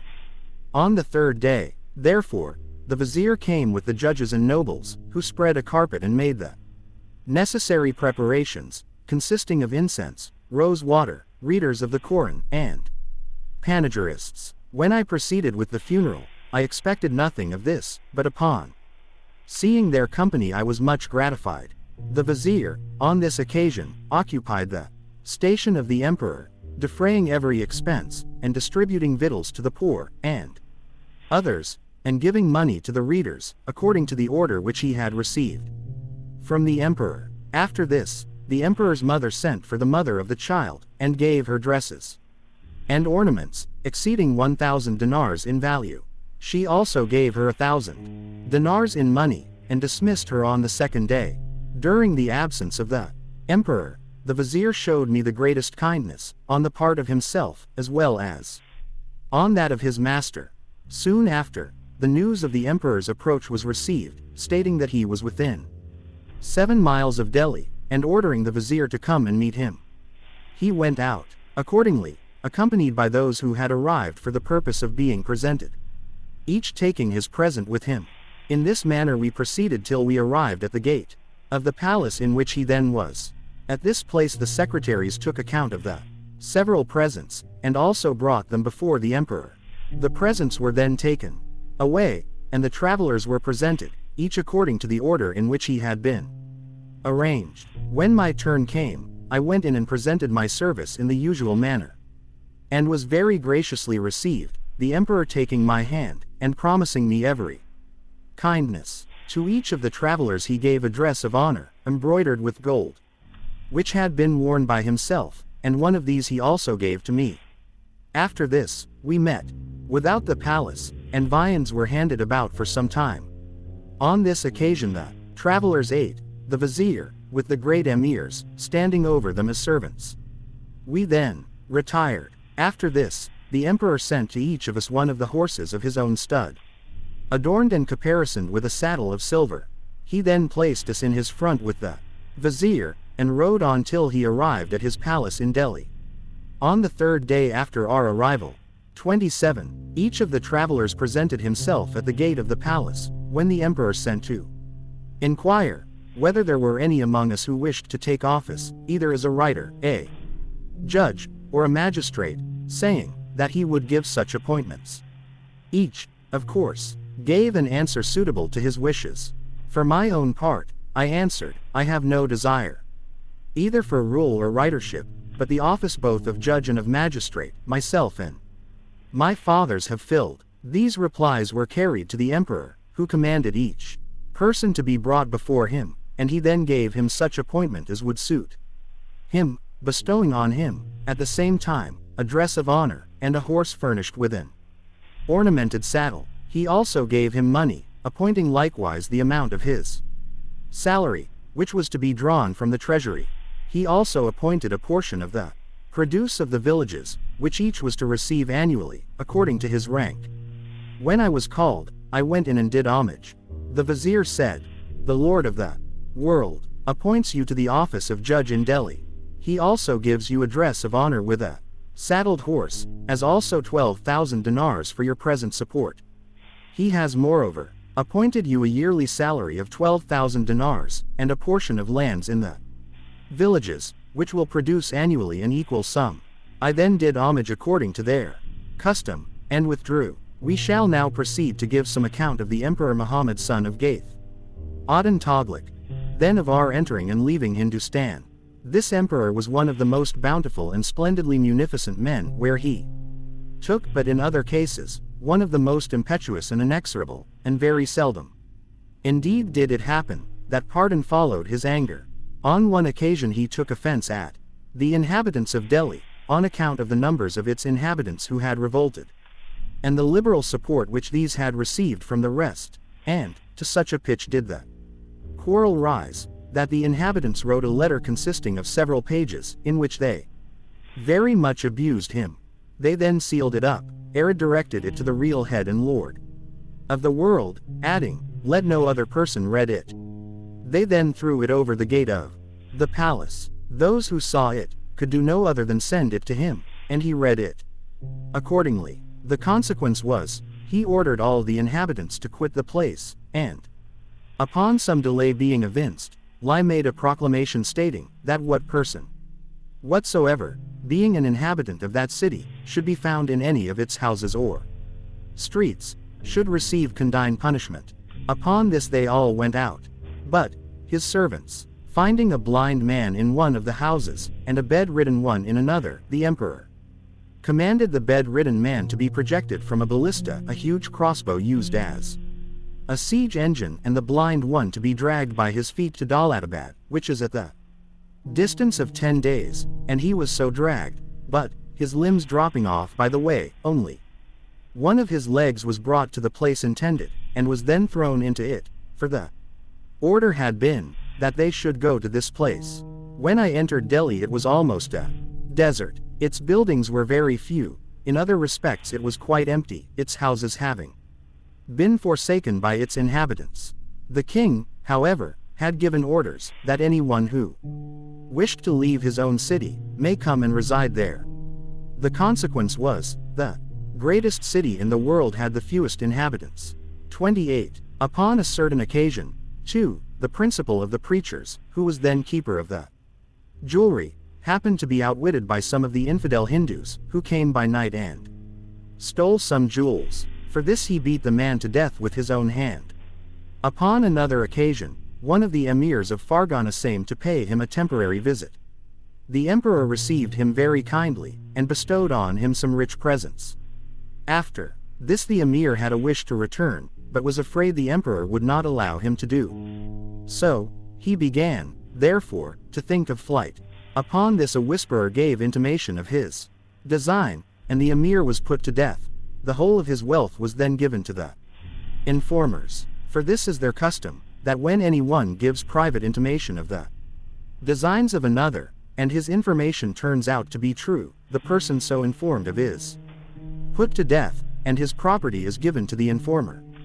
There was at that time, in the city of Cambaya, on the shores of India, a sheikh of considerable power and note, named the Sheikh al-Haidari, to whom the merchants and seafaring men made many votive offerings. This sheikh was in the habit of making many predictions for them. But when the Qazi Jalal Aden Afghani rebelled against the emperor, it was told him that the Sheikh Haidari had sent for this Qazi Jalal Aden, and given him the cap off his own head. Upon this the emperor set out for the purpose of making war upon the Qazi Jalal Aden, whom he put to flight. He then returned to his palace, leaving behind him an emir, who should make inquiry respecting others who had joined the Qazi. The inquiry accordingly went on, and those who had done so were put to death. The sheikh was then brought forward, and when it was proved that he had given his cap to the Qazi, he was also slain. The sheikh had, son of the Sheikh Baha Aden, Zachariah, was also put to death, on account of some spite which he would wreak upon him. This was one of the greatest sheikhs. His crime was, that his uncle's son had rebelled against the emperor, when he was acting as governor in one of the provinces of India. So war was made upon him, and being overcome, his flesh was roasted with some rice, and thrown to the elephants to be devoured, but they refused to touch it. Upon a certain day, when I myself was present, some men were brought out who had been accused of having attempted the life of the vizier. They were ordered, accordingly, to be thrown to the elephants, which had been taught to cut their victims to pieces. Their hoofs were cased with sharp iron instruments, and the extremities of these were like knives. On such occasions the elephant driver rode upon them, and, when a man was thrown to them, they would wrap the trunk about him and toss him up, then take him with the teeth, and throw him between their 4 feet upon the breast, and do just as the driver should bid them, and according to the orders of the emperor. If the order was to cut him to pieces, the elephant would do so with his irons, and then throw the pieces among the assembled multitude. But if the order was to leave him, he would be left lying before the emperor, until the skin should be taken off, and stuffed with hay, and the flesh given to the dogs. On one occasion one of the emirs, viz., the Ain el-Mulk, who had the charge of the elephants and beasts of burden, revolted, and took away the greater part of these beasts, and went over the Ganges, at the time the emperor was on his march towards the Malabar districts, against the Emir Jalal ad-Din.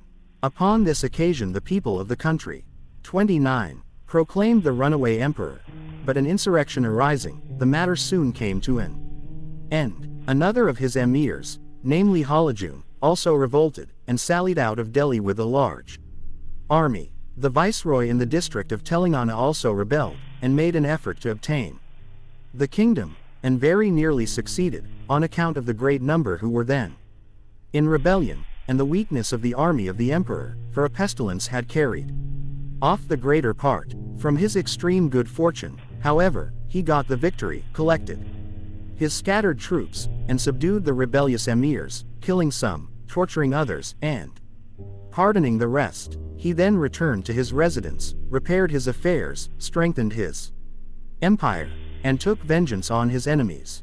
But let me now return to the account of my own affairs with him. When he had appointed me to the office of Judge of Delhi, had made the necessary arrangements, and given me the presents already mentioned, the horses prepared for me, and for the other emirs who were about his person, were sent to each of us, who severally kissed the hoof of the horse of him who brought them, and then led our own to the gate of the palace. We then entered, and each put on a dress of honor, after which we came out, mounted, and returned to our houses. The emperor said to me, on this occasion, do not suppose that our office of Judge of Delhi will cost you little trouble. On the contrary, it will require the greatest attention. I understood what he said, but did not return him a good answer. He understood the Arabic, and was not pleased with my reply. I am, said I, of the sect of Ibn Malik, but the people of Delhi follow Hanafi. Besides, I am ignorant of their language. He replied, I have appointed 2 learned men your deputies, who will advise with you. It will be your business to sign the legal instruments. He then added, if what I have appointed prove not an income sufficient to meet your numerous expenses, I have likewise given you a cell, the bequests appropriated to which you may expend, taking this in addition to what is already appointed. I thanked him for this, and returned to my house. A few days after this he made me a present of 12,000 dinars. In a short time, however, I found myself involved in great debts, amounting to about 55,000 dinars, according to the computation of India, which with them amounts to 5,500 tankas, but which, according to the computation of the West, will amount to 13,000 dinars. The reason of this debt was the great expenses incurred in waiting on the emperor, during his journeys to repress the revolt of the Ain el-Mulk. About this time, I composed a panegyric in praise of the emperor, which I wrote in Arabic, and read to him. He translated it for himself, and was wonderfully pleased with it. For the Indians are fond of Arabic poetry, and are very desirous of being memorialized in it. I then informed him of the debt I had incurred, which he ordered to be discharged from his own treasury, and said, "Take care, in future, not to exceed the extent of your income. May God reward him." Some time after the emperor's return from the Malabar districts, and his ordering my residence in Delhi, his mind happened to change respecting a sheikh in whom he had 30. Placed great confidence, and even visited, and who then resided in a cave without the city. He took him a courting and imprisoned him, and then interrogated his children as to who had resorted to him. They named the persons who had done so, and myself among the rest, for it happened that I had visited him in the cave. I was consequently ordered to attend at the gate of the palace, and a council to sit within. I attended in this way for 4 days, and few were those who did so, who escaped death. I betook myself, however, to continued fasting, and tasted nothing but water. On the first day I repeated the sentence, "God is our support, and the most excellent patron," 33,000 times, and after the 4th day, by God's goodness was I delivered, but the sheikh, and all those who had visited him, except myself, were put to death. Upon this I gave up the office of judge, and bidding farewell to the world, attached myself to the holy and pious sheikh, the saint and phoenix of his age, Kamal Adan Abid Ullah el Ghazi, who had wrought many open miracles. All I had I gave to the fakirs, and, putting on the tunic of one of them, I attached myself to this sheikh for 5 months. Until I had kept a fast of 5 continued days, I then breakfasted on a little rice. Chapter 17, India. After this, the emperor sending for me, I went to him in my tunic, and he received me more graciously than ever. He said, "It is my wish to send you as an ambassador to the Emperor of China, for I know how you love traveling in various countries." I consented, and he sent dresses of honor, horses, money, and circa, with everything necessary for the journey. The Emperor of China had, at this time, sent presents to the Sultan, consisting of 100 Mamluks, 50 slave girls, 500 dresses of El Kamanja, 500 muons of musk, 5 dresses wrought with jewels, 5 quivers wrought with gold, and 5 swords set with jewels. His request with the emperor was, that he should be permitted to rebuild an idol temple in the country about the mountain of Kora, on which infidel Hindus resided, on the top of which and on the heights was a plain of 3 months' journey, and to which there was no approach. Here, too, resided many infidel Hindu kings. The extremities of these parts extend to the confines of Tibet, where the musk gazelles are found. There are also mines of gold on these mountains, and poisonous grass growing, such that when the rains fall upon it, and run in torrents to the neighboring rivers, no one dares in consequence drink of the water during the time of their rising, and should any one do so, he dies immediately. This idol temple they usually called the Burkhana. It stood at the foot of the mountain, and was destroyed by the Mussulmans, when they became masters of these parts. Nor were the inhabitants of the mountain in a condition to fight the Moslems upon the plain. But the plain was necessary to them for the purposes of agriculture. They had, therefore, requested the Emperor of China to send presents to the King of India, and to ask this favor for them. Besides, to this temple the people of China also made pilgrimages. It was situated in a place called Sanihal. The reply of the emperor was, that this could not be permitted among a people who were Muslims, nor could there exist any church whatsoever, in countries subject to them, except only where tribute was paid, but if they chose to do this, their request would 31. Be complied with, for the place in which this idol temple was situated had been conquered, and had, in consequence, become a district of the Muslims. The emperor also sent presents much more valuable than those he had received, which were these following, namely, 100 horses of the best breed saddled and bridled, 100 Mamluks, 100 Hindu singing slave girls, 100 Barami dresses, the value of each of which was 100 dinars, 100 silken dresses, 500 saffron-colored dresses, 100 pieces of the best cotton cloth, 1,000 dresses of the various clothing of India, with numerous instruments of gold and silver, swords and quivers set with jewels, and 10 robes of honor wrought with gold, of the Sultan's own dresses, with various other articles. The emperor appointed the Emir Zahir Adan el-Zanjani one of the ulema religious establishment with el-Fatih Kafur, with whom the present was entrusted, to accompany me. These were favorite officers with the emperor. He also sent with us 1,000 cavalry, who were to conduct us to the place at which we were to take shipping. The servants of the Emperor of China, who amounted to about 100, and with whom there was a great emir, also returned with us.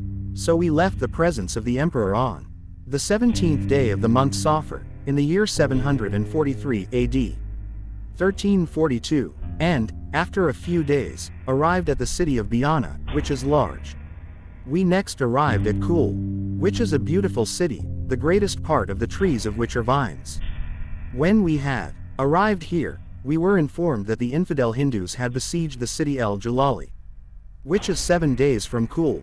The intention of these infidels was to destroy the inhabitants, and this they nearly effected. We made such a vigorous attack upon them, however, that not one of them was left alive, but many of our companions suffered martyrdom in the onset, and among them was el-Fatih Kafur, the person to whom the presents had been confided. We immediately transmitted an account of this affair to the emperor, and waited for his answer. During this interval, whenever any of the infidel Hindus made an attack on the places in the neighborhood of El-Jalali, either all or a part of us gave assistance to the Muslims. Upon a certain day, however, I turned into a garden just without the city of Kul, when the heat of the sun was excessive, and while we were in the garden, someone cried out that the Hindus were making an attack upon one of the villages. I accordingly rode off with some of my companions to their assistance. When the infidels saw this they fled, but the Muslims were so scattered in pursuing them, that myself and only 5 others were left. Some of their people saw this, and the consequence was, a considerable number of cavalry made an attack upon us.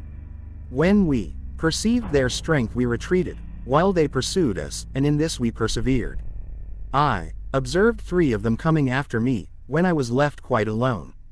It happened at the same time that the 4 feet of my horse had stuck fast between 2 stones, so that I was obliged to dismount and set him at liberty. I was now in a way that led into a valley, between 2 hills, and here I lost sight of the infidels. I was so circumstanced, however, that I knew neither the country, nor the roads.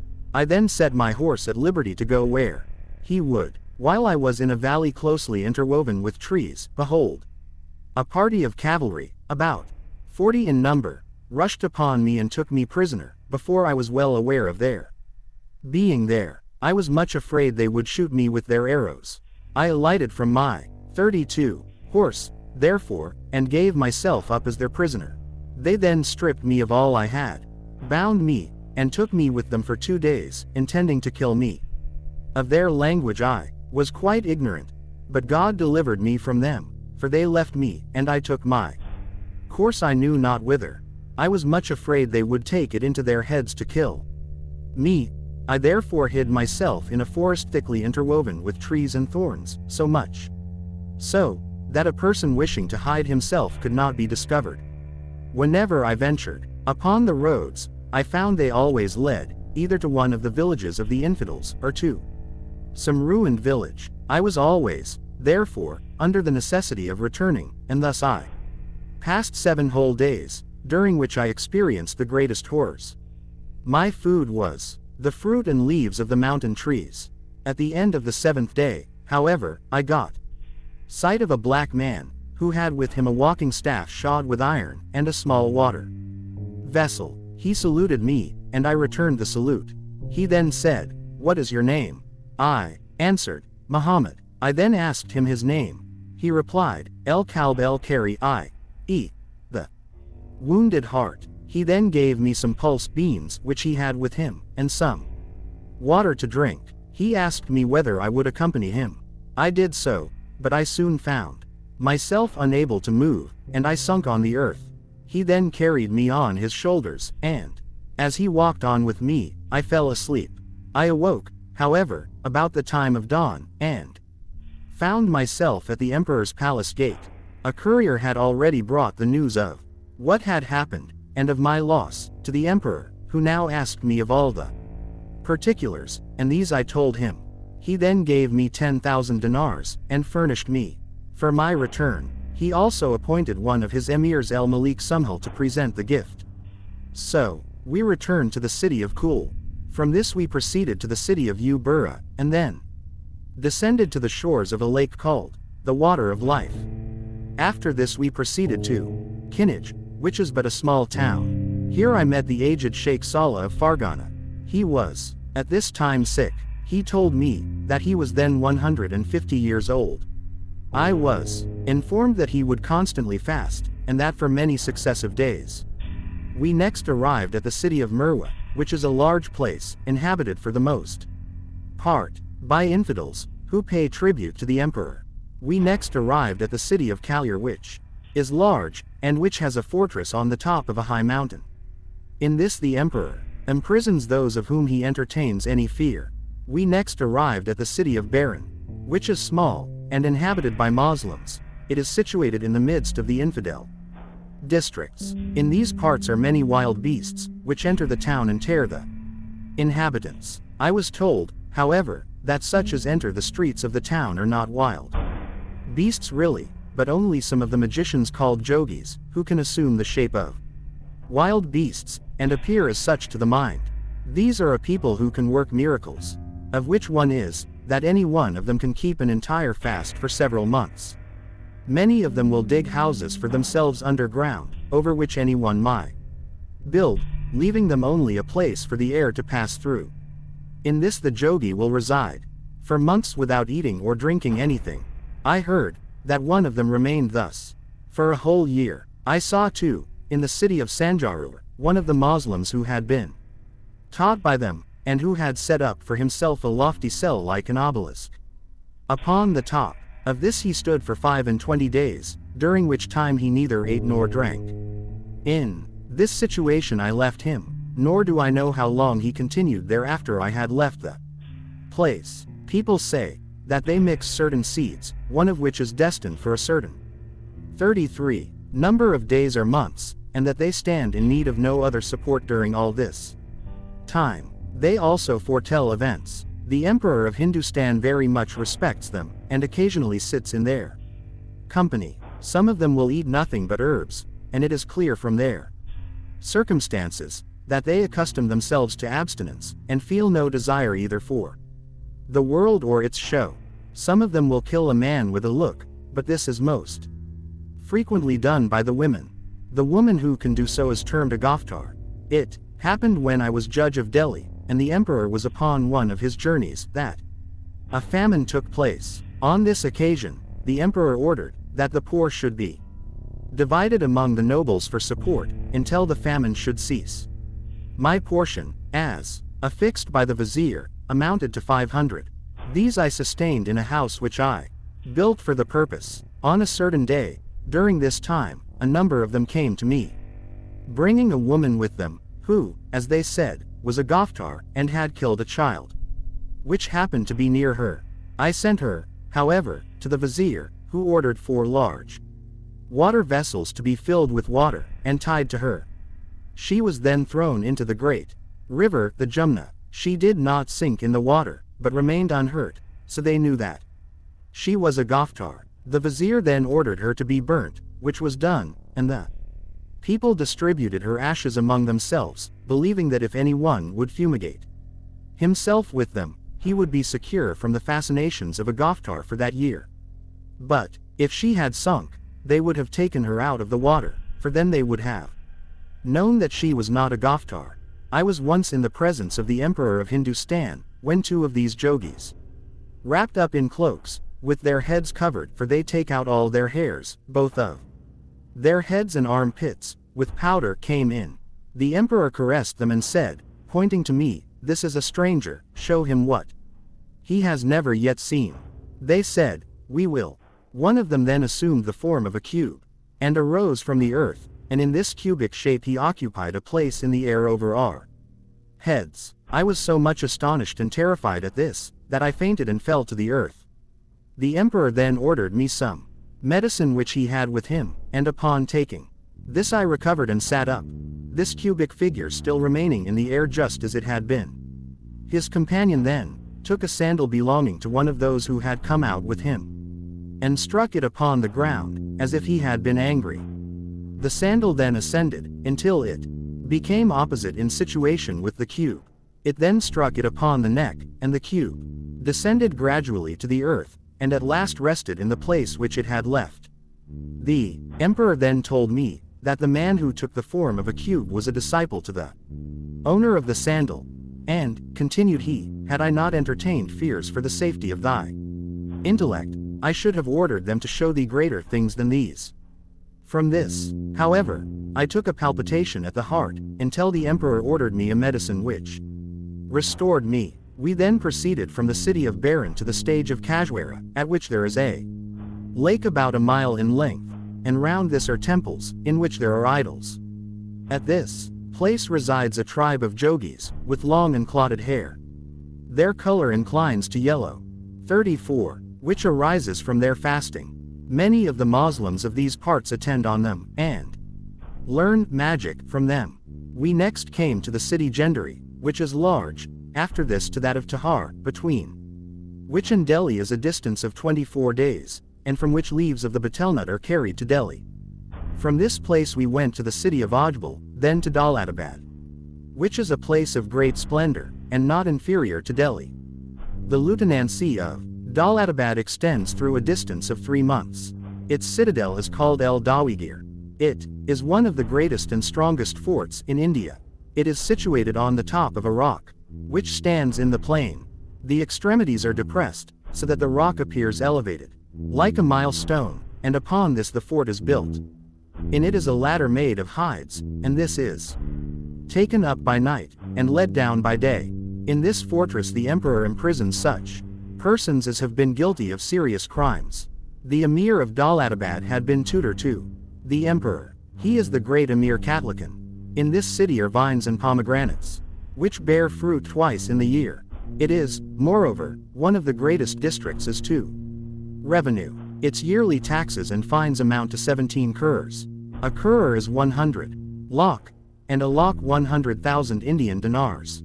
This was collected by a man appointed to do so before the government of Katlakan, but, as he had been killed, on account of the treasure which was with him, and this taken out of his effects after his death, the government fell to Katlakan. The most beautiful market-place here is called the Tarababad, in the shops of which sit the singing women ready dressed out, with their slave girls in attendance.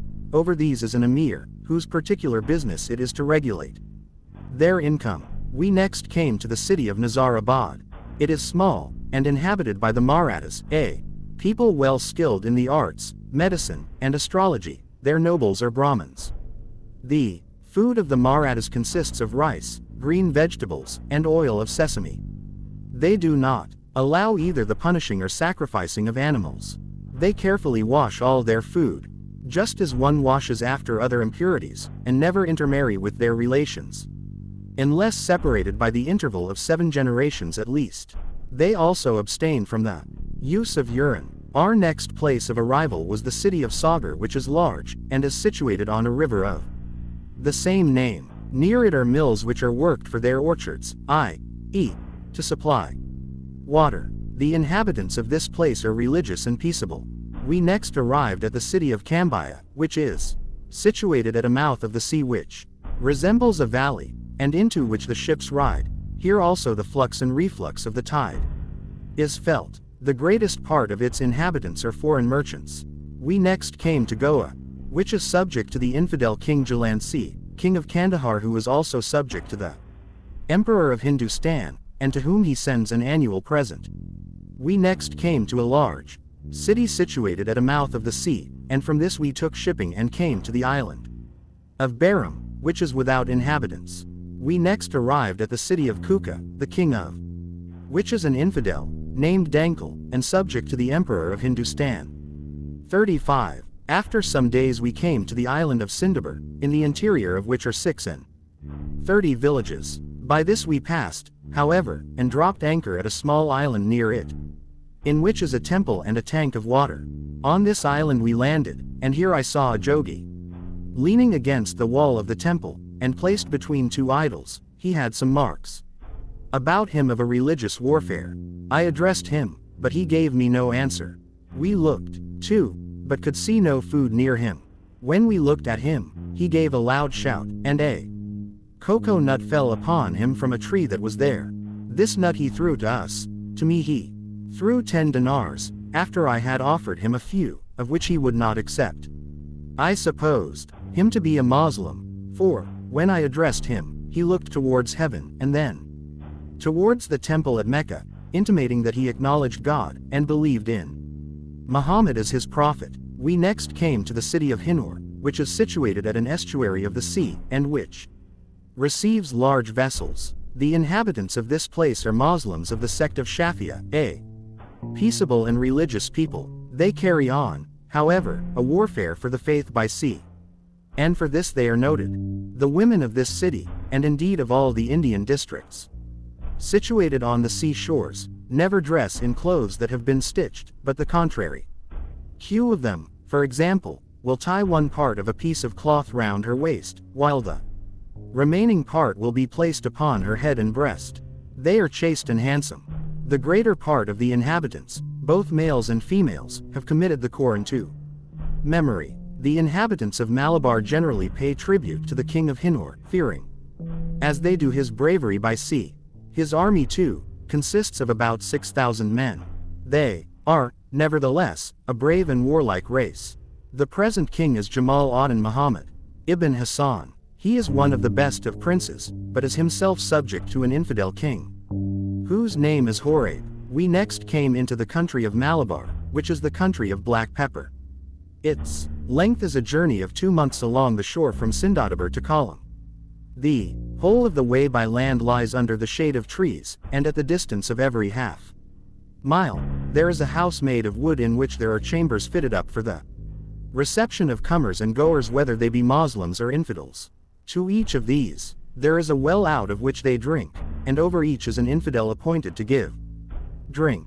To the infidels he supplies this in vessels, to the Moslems he pours it in their hands. They do not allow the Moslems to touch their vessels, or to enter into their apartments, but if any one should happen to eat out of one of their vessels, they break it to pieces. But, in most of their districts the Mussulman merchants have houses, and are greatly respected, so that Moslems who are strangers, whether they are merchants or poor, may lodge among them. But at any town in which no Moslem resides, upon any one's arriving they cook, and pour out drink for him, upon the leaf of the banana, and whatever he happens to leave, is given to the dogs. And in all this space of 2 months' journey, there is not a span free from cultivation. For every body has here a garden, and his house is placed in the middle of it, and round the whole of this there is a fence of wood, up to which the ground of each inhabitant comes. No one travels in these parts upon beasts of burden, nor is there any horse found, except with the king, who is therefore the only person who rides. When, however, any merchant has to sell or buy goods, they are carried upon the backs of men, who are always ready to do so for hire. 36. Every one of these men has a long staff, which is shod with iron at its extremity, and at the top has a hook. When, therefore, he is tired with his burden, he sets up his staff in the earth like a pillar, and places the burden upon it, and when he has rested, he again takes up his burden without the assistance of another. With one merchant, you will see 1 or 200 of these carriers, the merchant himself walking, but when the nobles pass from place to place, they ride in a doula made of wood, something like a box, and which is carried upon the shoulders of slaves and hirelings. They put a thief to death for stealing a single nut, or even a grain of seed of any fruit, hence thieves are unknown among them. And, should anything fall from a tree, none, except its proper owner, would attempt to touch it. In the country of Malabar are 12 kings, the greatest of whom has 50,000 troops at his command, the least, 5,000 or thereabouts. That which separates the district of one king from that of another, is a wooden gate upon which is written, the Gate of safety of such an one. For when any criminal escapes from the district of one king, and gets safely into that of another, he is quite safe, so that no one has the least desire to take him, so long as he remains there. Each of their kings succeeds to rule, as being sister's son, not the son to the last. Their country is that from which black pepper is brought, and this is the far greater part of their produce and culture. The pepper tree resembles that of the dark grape. They plant it near that of the cocoa nut, and make frame work for it, just as they do for the grape tree. It has, however, no tendrils, and the tree itself resembles a bunch of grapes. The leaves are like the ears of a horse, but some of them resemble the leaves of a bramble. When the autumn arrives, it is ripe. They then cut it, and spread it just as they do grapes, and thus it is dried by the sun. As to what some have said, that they boil it in order to dry it, it is without foundation. I also saw, in their country and on the seashores, aloes like the seed aloe, sold by measure, just as meal and millet is. Chapter 18, India. The first town we entered in the country of Malabar was that of Abi Sardar, which is small, and is situated on a large estuary of the sea. We next came to the city of Kakanwar, which is large, and also upon an estuary of the sea. It abounds in the sugar cane. The Sultan is an infidel. He sent his son as a pledge to our vessel, and we landed accordingly, and were honorably received. He also sent presents to the ship, as marks of respect to the Emperor of India. It is a custom with them, that every vessel which passes by one of their ports shall enter it, and give a present its sultan. In this case they let it pass, but otherwise they make war upon it with their vessels. They then board it out of contempt, and impose a double tine upon the cargo, just in proportion to the advantage they usually gain from merchants entering their country. We next arrived at the city of Manjaran, which is situated upon a large estuary of the sea, called the Estuary of the Wolf, and which is the greatest estuary in the country of 37, Malabar. In this place are some of the greatest merchants of Persia and Yemen. Ginger and black pepper are here in great abundance. The king of this place is the greatest of the kings of Malabar, and in it are about 4,000 Moslem merchants. The king made us land, and sent us a present. We next came to the town of Healy, which is large and situated upon an estuary of the sea. As far as this place come the ships of China, but they do not go beyond it, nor do they enter any harbor, except that of this place, of Calicut, Calcutta, and of Kollam. The city of Healy is much revered both by the Moslems and infidels, on account of a mosque, the source of light and of blessings, which is found in it. To this seafaring persons make and pay their vows, whence its treasury is derived, which is placed under the control of the principal Moslem. The mosque maintains a preacher, and has within it several students, as well as readers of the Quran, and persons who teach writing. We next arrived at the city of Jharkhand, the king of which is one of the greatest on these coasts. We next came to Dadkanan, which is a large city abounding with gardens, and situated upon a mouth of the sea. In this are found the betel leaf and nut, the cocoa nut, and colocasia. Without the city is a large pond for retaining water, about which are gardens. The king is an infidel. His grandfather, who had become Moslem, built its mosque and made the pond. The cause of the grandfather's receiving Islamism was a tree, over which he had built the mosque. This tree is a very great wonder. Its leaves are green, and like those of the fig, except only that they are soft. The tree is called Derek T. Shahade, the tree of testimony, Derek meaning tree. I was told in these parts, that this tree does not generally drop its leaves, but, at the season of autumn in every year, one of them changes its color, first to yellow, then to red, and that upon this is written, with the pen of power, there is no God but God, Muhammad is the prophet of God, and that this leaf alone falls. Very many Moslems, who were worthy of belief, told me this, and said that they had witnessed its fall, and had read the writing, and further, that every year, at the time of the fall, credible persons among the Moslems, as well as others of the infidels, sat beneath the tree waiting for the fall of the leaf, and when this took place, that The one half was taken by the Moslems, as a blessing, and for the purpose of curing their diseases, and the other, by the king of the infidel city, and laid up in his treasury as a blessing, and that this is constantly received among them. Now the grandfather of the present king could read the Arabic. He witnessed, therefore, the fall of the leaf, read the inscription, and, understanding its import, became a Moslem accordingly. At the time of his death he appointed his son, who was a violent infidel, to succeed him. This man adhered to his own religion, cut down the tree, tore up its roots, and effaced every vestige of it. After 2 years the we grew, and regained its original state, and in this it now is. This king died suddenly, and none of his infidel descendants, since his time, has done any thing to the tree. We next came to the city of Patan, the greater part of the inhabitants of which are Brahmins, who are held in great estimation among the Hindus. In this place there was not one Moslem. Without it was a mosque, to which the Moslem strangers resort.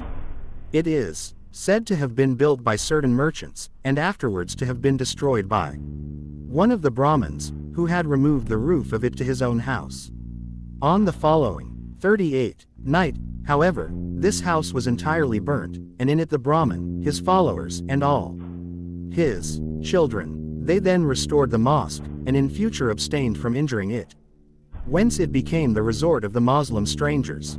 After this we came to the city of Fandarena, a beautiful and large place, abounding with gardens and markets. In this the Moslems have 3 districts, in each of which is a mosque, with a judge and preacher. We next came to Calicut, one of the great ports of the district of Malabar, and in which merchants from all parts are found.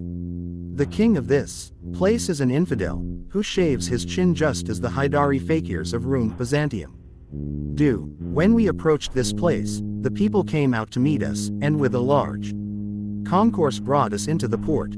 The greatest part of the Moslem merchants of this place are so wealthy, that one of them can purchase the whole freightage of such vessels as put in here, and fit out others like them. Here we waited 3 months for the season to set sail for China, for there is only one season in the year in which the Sea of China is navigable, nor then is the voyage undertaken, except in vessels of the 3 descriptions following.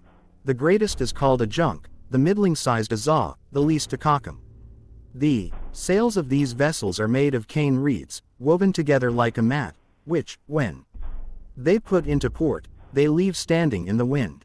In some of these vessels there will be employed 1,000 men, 600 of these sailors, and 400 soldiers. Each of the larger ships is followed by 3 others, a middle-sized, a third, and a fourth-sized. These vessels are nowhere made except in the city of El Zaidan in China, or in Sin Kilan, which is Sin El Sin. They row in these ships with large oars, which may be compared to great masts, over some of which 25 men will be stationed, who work standing. The commander of each vessel is a great emir. In the large ships too they sow garden herbs and ginger, which they cultivate in cisterns made for that purpose and placed on the sides of them.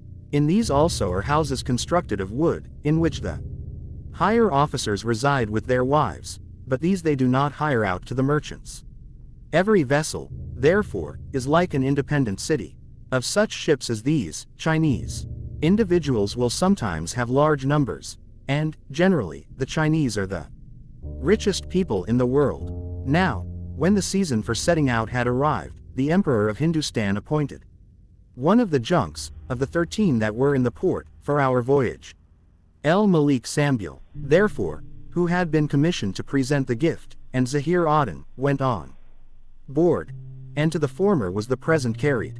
I also sent my baggage, servants, and slave girls on board, but was told by one of them, before I could leave the shore, that the cabin which had been assigned to me was so small, that it would not take the baggage and slave girls. I went, therefore, to the commander, who said, "There is no remedy for this. If you wish to have a larger, you had better get into one of the Kakum's 3rd-sized vessels. There you will find larger cabins, and such as you want." I accordingly ordered my property to be put into the Kakum. This was in the afternoon of Thursday, and I myself remained on shore for the purpose of attending divine service on the Friday. During the night, however, the sea arose, when some of the junks struck upon the shore, and the greatest part of those on board were drowned, and the rest were saved by swimming. Some of the junks, too, sailed off, and what became of them I know not. The vessel in which the present was stowed, kept on the sea till morning, when it struck on the shore. 39. And all on board perished, and the wealth was lost.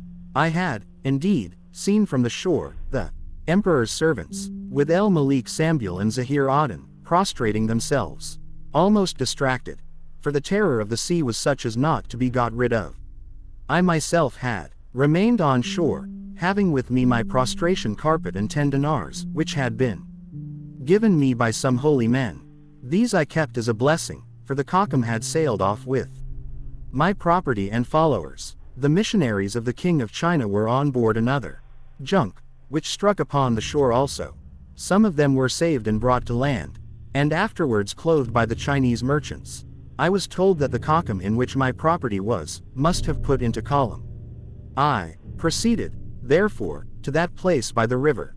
It is situated at the distance of 10 days from Calicut. After 5 days I came to Kanjarkara, which stands on the top of a hill, is inhabited by Jews, and governed by an emir who pays tribute to the king of Kalam. All the trees we saw upon the banks of this river, as well as upon the seashores, were those of the cinnamon and bakum, which constitute the fuel of the inhabitants, and with this we cooked our food. Upon the 10th day we arrived at Kalam, which is the last city on the Malabar coast. In this place is a large number of Moslem merchants, but the king is an infidel. In this place I remained a considerable time, but heard nothing of the Kakam and my property. I was afraid to return to the emperor, who would have said, "How came you to leave the present, and stay upon the shore?" For I knew what sort of a man he was. In cases of this kind, I also advised with some of the Moslems, who dissuaded me from returning, and said, "He will condemn you because you left the present, you had better therefore return by the river to Calicut." I then betook myself to Jamal Aden, king of Hinor, by sea, who, when I came near, met me and received me honorably, and then appointed me a house with a suitable maintenance. He was about to attend on divine service in the mosque, and commanded me to accompany him. I then became attached to the mosque, and read daily a Katma section from the Quran or two. At this time the king was preparing an expedition against the island of Sindabar. For this purpose he had prepared 52 vessels, which, when ready, he ordered me to attend with him for the expedition. Upon this occasion I opened the Quran, in search of an omen, and, in the first words of the first leaf, which I laid my hand upon, was frequent mention of the name of God, and the promise that he would certainly assist those who assisted him. I was greatly delighted with this, and, when the king came to the evening prayer, I told him of it, and requested to be allowed to accompany him. He was much surprised at the omen, and prepared to set out in person. After this he went on board one of the vessels, taking me with him, and then we sailed. When we got to the island of Sindabar, we found the people prepared to resist us, and a hard battle was accordingly fought. We carried the place, however, by divine permission, by assault. After this the king gave me a slave girl, with clothing and other necessaries, and I resided with him some months. I then requested permission to make a journey to Kalam, to inquire after the Kakam with my goods. He gave me permission, after obtaining a promise that I would return to him. I then left him for Hinor, and then proceeded to Fakanar, and thence to Manjarur, thence to Hili, Jerifadan, Batafadan, Fandarana, and Calicut, mention of which has already been made. I next came to the city of Shaliat, where the Shaliots are made, and hence they derive their name. This is a fine, 40, city. I remained at it some time, and there heard that the Kakam had returned to China, and that my slave girl had died in it, and I was much distressed on her account. The infidels, too, had seized upon my property, and my followers had been dispersed among the Chinese and others. I then returned to Sindabar to the king Jamal Aden, at the time when an infidel king was besieging the town with his troops. I left the place, therefore, and made for the Maldive Islands, at which, after 10 days, I arrived. Chapter 19, The Maldives. These islands constitute one of the wonders of the world, for their number is about 2,000, nearly 100 of which are so close to each other as to form a sort of ring. Each of which, nevertheless, is surrounded by the sea. When vessels approach any one of them, they are obliged to show who they have on board. If not, a passage is not permitted between them, for such is their proximity to each other, that the people of one are recognized by those of another. The greatest trees on these islands are those of the cocoa nut, the fruit of which they eat with fish. Of this sort of trees the palm will produce fruit 12 times in the year, each month supplying a fresh crop, so that you will see upon the trees the fruit of some large, of others small, of others dry, and of others green. And this is the case always. From these they make palm wine, and oil olive, and from their honey, sweetmeats, which they eat with the dried fruits. This is a strong incentive to venerate sexual activity. I had some slave girls and 4 wives during my residence here, and I made the rounds of them every night. The people are religious, chaste, and peaceable. They eat what is lawful, and their prayers are answered. Their bodies are weak, they make no war, and their weapons are prayers. They are by no means terrified at the robbers and thieves of India, nor do they punish them, from the experience that every one who steals will be exposed to some sudden and grievous calamity. When any of the war vessels of the infidel Hindus pass by these islands, they take whatsoever they find, without being resisted by any one. But if one of these infidels should take for himself surreptitiously but a single lemon, his chief will not only severely punish him, but will impress most seriously upon his mind the fear of some horrible consequence to follow. Excepting this one case only, they are the most gentle people possible towards those who visit them. The reason probably is the delicacy of their persons, and their ignorance of the art of war. In each of these islands are several mosques, which, with the rest of their buildings, are constructed of wood. They are a cleanly people, each individual washing himself twice daily, on account of the great heat of the sun. They very much use perfumes, such as the gallia, and scented oils. Every woman must, as soon as her husband has arisen and said his prayers, bring him the box of collyrium and eye shadow for his eyes, with the perfumes. And with these he anoints and perfumes himself. Both the rich and poor walk barefoot. The whole country is shaded with trees, so that a person walking along is just as if he were walking in a garden. The water of their wells is not more than 2 cubits from the surface of the earth. 41. Whenever a traveler enters these islands, he may marry for a very small dowry one of the handsomest women for any specific period, upon this condition, that he shall divorce her when he leaves the place, because the women never leave their respective districts. But, if he does not wish to marry, the woman in whose house he lodges will cook for him, and otherwise attend on him, for a very small consideration. The greatest part of their trade consists in a sort of hemp, that is, thread made of the fibers of the cocoa nut. It is made by macerating the nut in water, then by beating it with large mallets till it is quite soft. They then spin it out, and afterwards twist it into ropes. With this thread the ships of India and Yemen are sewn together, of which, when they happen to strike against a rock, the thread will yield a little, but will not soon break, contrary to what happens when put together with iron nails. This is the best sort of hemp. Each population catches the fish of its own island only, which they salt, and send to India and China. The currency used, instead of coin, is the wada. This is seashell fish, which they take upon the shore, and then bury in the earth till the flesh is entirely wasted away, the hard part still remaining.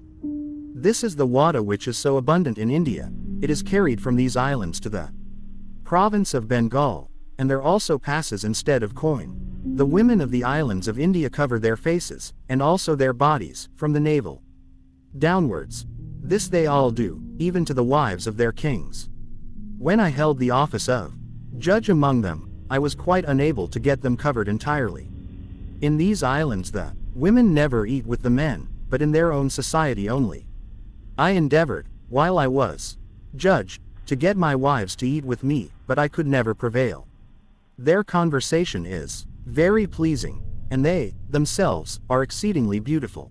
The cause of these islands becoming Moslem was, as it is generally received among them, and as some learned and respectable persons among them informed me, as follows. When they were in a state of infidelity, there appeared to them every month a spectre from among the genii. This came from the sea. Its appearance was that of a ship filled with candles. When they saw him, it was their custom to take and dress up a young woman who was a virgin, and place her in the idol temple which stood on the seashore, and had windows looking towards him. Here they left her for the night. When they came in the morning, they found her vitiated and dead. This they continued doing month after month, casting lots among themselves, and each, to whom the lot fell, giving up and dressing out his daughter for the spectre. After this there came to them a Western Arab, named Abu, one Barakat the Berber. This was a holy man, and one who had committed the Quran to memory. He happened to lodge in the house of an old woman in the island of Mole. One day, when he entered the house, he saw her with a company of her female inmates weeping and lamenting, and asked them what was the matter. A person who acted as interpreter between him and them said that the lot had fallen upon this old woman, who was now adorning her daughter for the spectre. For this it was she was crying. This too was her only child. The Maghrebin, who was a beardless man, said to her, I will go to the spectre tonight instead of thy daughter. If he takes me, then I shall redeem her, but if I come off safe, then that will be to the praise of God. They carried him, accordingly, to the idol house that night, as if he had been the daughter of the old woman. The magistrate, knowing nothing whatever of the matter, the Maghrebin entered, and 42, sitting down in the window, began to read the Quran.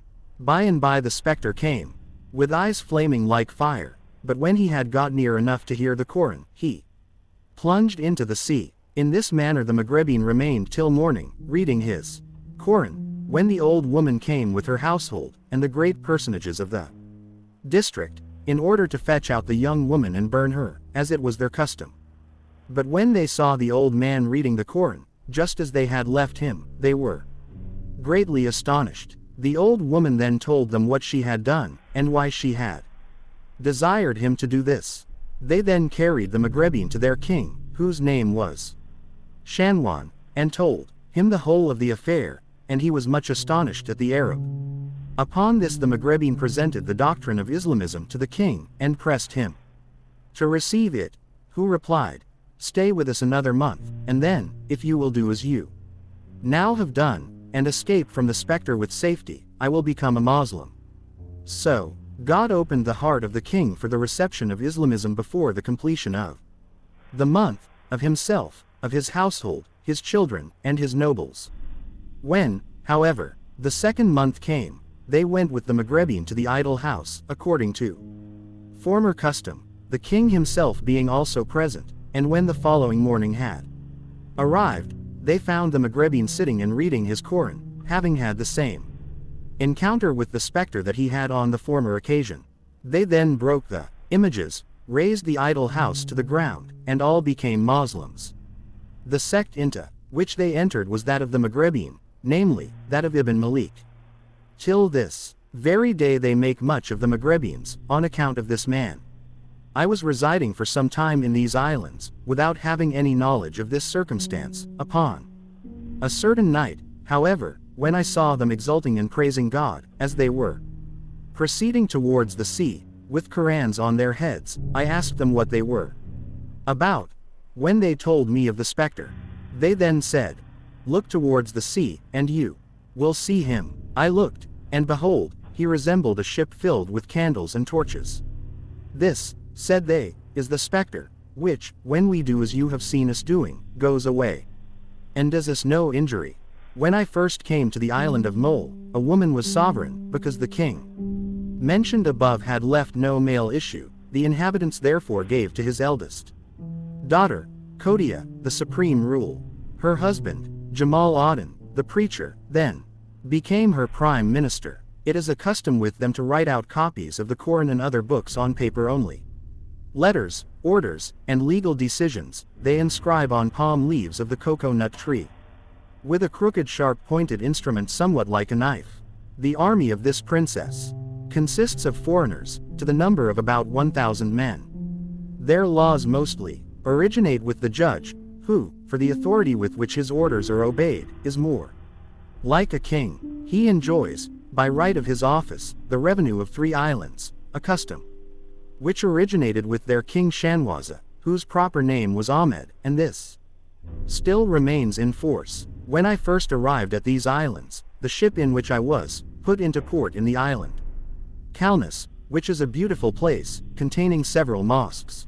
Upon this occasion some of the learned and pious inhabitants took me to their houses, and entertained me with 43 great hospitality. The commander of the ship in which I had been then went with me to the island in which the queen resided, and after which the other islands of these parts are named. I sailed with him in order to see her, and after passing by many of the islands, came to it. Our practice was to sail in a large boat during the morning. About the middle of the day we said our prayers, and then dined in the boat.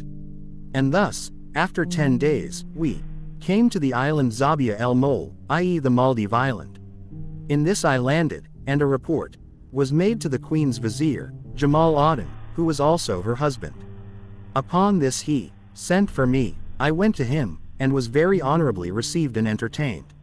He also appointed a house for my residence, sent me a present of victuals, fruits, clothing, and an alms gift of the wada, or shells, which are the currency of these parts, and used instead of coin. The food of the greater part of the inhabitants of these parts is rice, which they cook and lay up in saucers, and small potted plates, with spiced flesh, fowl, and fish.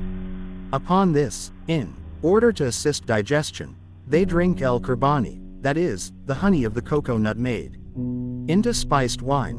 This easily digests, excites the appetite, and communicates strength to the frame. After this the vizier desired me to take the office of judge, and to remain among them.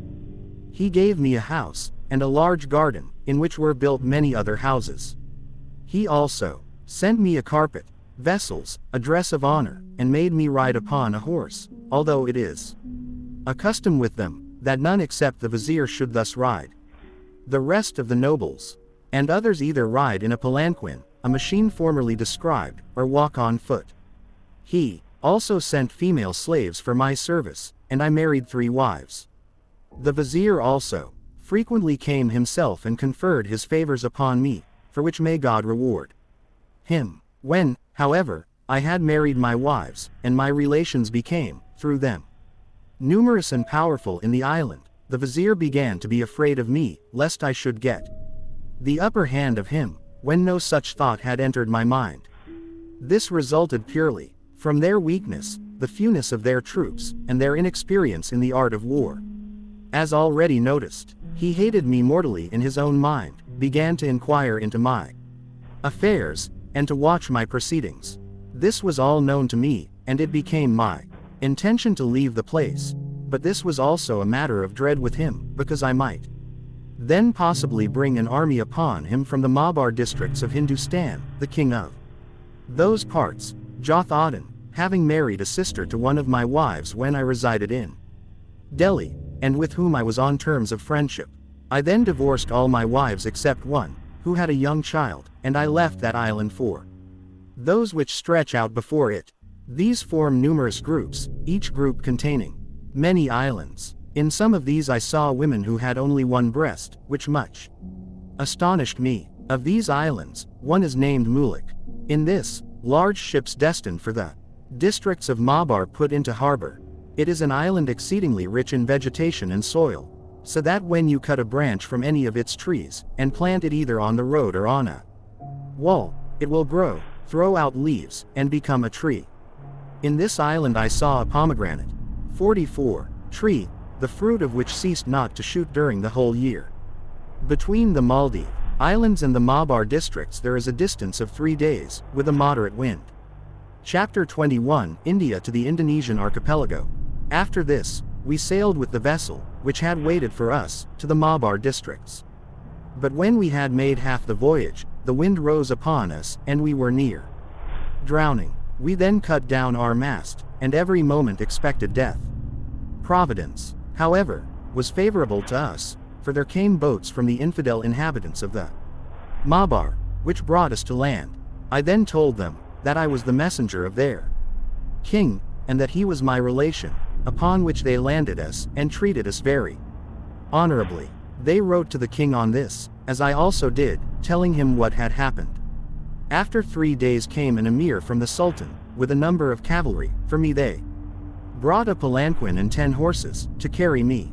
We then set out for the presence of the king, Giath Aden el Damghani, who at this time enjoyed the supreme power in the Mabar districts. These parts formerly belonged to the emperor of Hindustan, the Sultan Muhammad. They were then seized by the Sharif, Jalal Aden Hassan Shah, who held them for 5 years. After this he appointed Ali Aden, one of his emirs, as his successor, but he was killed in a warlike excursion by an accidental arrow. After this, his brother's son, Qutb Aden, came to the supreme rule, but he was killed, in consequence of his bad conduct. After this, one of the emirs of the Sharif Jalal Aden came into power. That is, this Giath Aden, who married a daughter of Jalal Aden, the mother of which daughter was sister to my wife when I was judge in Delhi. When I had got near his house, he sent one of his chamberlains to meet me, and, when I entered, he received me graciously, and gave me a seat. He was at this time in his camp, so he erected 3 tents for me opposite those of his judge, Sadar el-Zaman. He also sent me a carpet, provisions, and presents. This was a very warlike prince, and as he happened to be in the neighborhood of an infidel, whose army amounted to 120,000 men, an attempt was made to take these Mabar districts out of the hands of the Muslims. This infidel prince accordingly made an attack on the town of Kian, which belongs to the Mabar, and in which there were 6,000 soldiers, put them to the rout, and besieged it. This was reported to the Sultan, and that the town was nearly lost. He then marched out with his forces, which amounted to 7,000, every man of whom took off his turban, and hung it upon the neck of his horse, which is, in India, an intimation that they are bent upon death. They then made a charge upon the infidel king, while his men were taking their midday repose and besieging Kian, and put them to the rout. The greater part of them was killed, nor did one, except the cavalry, or those who concealed themselves in the woods, escape. The Sultan was taken prisoner, his wealth seized, himself afterwards killed, and I saw his body hanging against a wall in the town. I then left the king's station, until he should return from his expedition, and came to the city of Faden, which is large and beautiful, and situated upon the seashore. Its harbor is 45, truly wonderful. In this city there are grapes and good pomegranates. I saw in this place the Sheikh Salah Muhammad of Nizabar, one of the fanatical fakirs who suffer their hair to flow down loosely upon their shoulders. This man had 7 foxes with him, all of which ate and sat with the fakirs. There were also with him 30 other fakirs, one of whom had a gazelle with a lion in the same place, which was unmolested by the lion. I then proceeded for the purpose of presenting myself to the Sultan at the city of Mathura, which is large, and not unlike Delhi. In this I found a great mortality, which had destroyed the greatest part of the inhabitants. The king, Giath Aden, returned at Tin's time to his palace sick, and soon after died. He appointed his brother's son, Nasir Aden, to be his successor. In this place, too, I caught a fever which nearly destroyed me, but, as Providence restored me to health, I requested permission of the king Nasir Aden to proceed on my journey, which was granted. I then returned to the city of Faden Patari, and thence by sea to Kollam, one of the cities of Malabar, where I remained 3 months, on account of the sickness which had happened to me. From this place I set out to visit the Sultan Jermi Aden of Hinor, who had received a promise from me to return. The infidel Hindus, however, came out against us in 12 war vessels, between the last place mentioned and Fakanoon, and, giving a severe battle, at length overcame us, and took our ship. They then stripped us of all From me they took all the jewels and rubies, given me by the king of BATUTA, as well as the additional presents of the pious sheikhs, leaving me only one pair of trousers, and thus were we landed nearly naked. I then returned to Calicut, and entered one of the mosques, when some of the lawyers and merchants, who had known me in Delhi, heard of my situation. They clothed and received me honorably. I then thought of returning to the Emperor of Hindustan, but I was afraid of his severity, and that he might ask me why I had separated from the present. I then went on board another ship, and this pleased me, and returned to the Maldive Islands, on account of the little boy I had left there. When I had seen him, however, I left him in kindness to his mother. The vizier then furnished me with provisions, and I sailed for Bengal, which is an extensive and plentiful country. I never saw a country in which provisions were so cheap. I there saw one of the religious of the West, who told me that he had bought provisions for himself and his family for a whole year with 8 dirhams. The first town I entered here was Sadkawan, which is large and situated on the seashore. The king of Bengal was at this time Fakhr Adan. He was an eminent man, kind to strangers and persons of the Sufi persuasion, but I did not present myself to him, nor did I see him, because he was opposed to the emperor, and was then in open rebellion against him. From Sadkawan I traveled for the mountains of Kamru, which are at the distance of 1 month from this place. These are extensive mountains, and they join the mountains of Tibet, where there are musk gazelles. The inhabitants of these mountains are, like the Turks, famous for their attention to magic. My object in visiting these mountains was to meet one of the saints, namely, the Sheikh Jalal Adan of Tabriz. This sheikh was one of the greatest saints, and one of those singular individuals who had the power of working great and notable miracles. He had also lived to a remarkably great age. He told me that he had seen El-Mustasim the Caliph in Baghdad, and his companions told me afterwards that he died at the age of 150 years. That he fasted through a space of about 40 years, never breaking his fast till he had fasted throughout 10 successive days. He had a cow, on the milk of which he usually 46 breakfasted, and his practice was to sit up all night. It was by his means that the people of these mountains became Muslims, and on this account it was that he resided among them. One of his companions told me that on the day before his death he invited them all to come to him. He then said to them, "Tomorrow I depart from you, Deo volente, and my vicegerent with you is God besides whom there is no other God." When the evening of the following day had arrived, and he had performed the last prostration of the evening prayer, he was taken by God. On the side of the cave in which he had resided was found a grave ready dug, and by it a winding sheet and burial spices. The people then washed and buried him in them, and said their prayers over him. When I was on my journey to see this sheikh, 4 of his companions met me at the distance of 2 days, and told me that the sheikh had said to the fakiri who were with them, "A Western religious traveler is coming to you. Go out and meet him." "It was," said they, "by the order of the sheikh that we came to you, notwithstanding the fact that he had no knowledge whatever of my circumstances, except what he had by divine revelation." I went with them, accordingly, to his cell without the cave, near which there was no building whatever. The people of this country are partly Muslims, and partly infidels, both of whom visit the sheikh and bring valuable presents. On these the fakirs, and other persons who arrive here, subsist. As for the sheikh himself, he confines himself to the milk of his cow, as already mentioned. When I presented myself to him, he arose and embraced me. He then asked me of my country and travels, of which one informed him.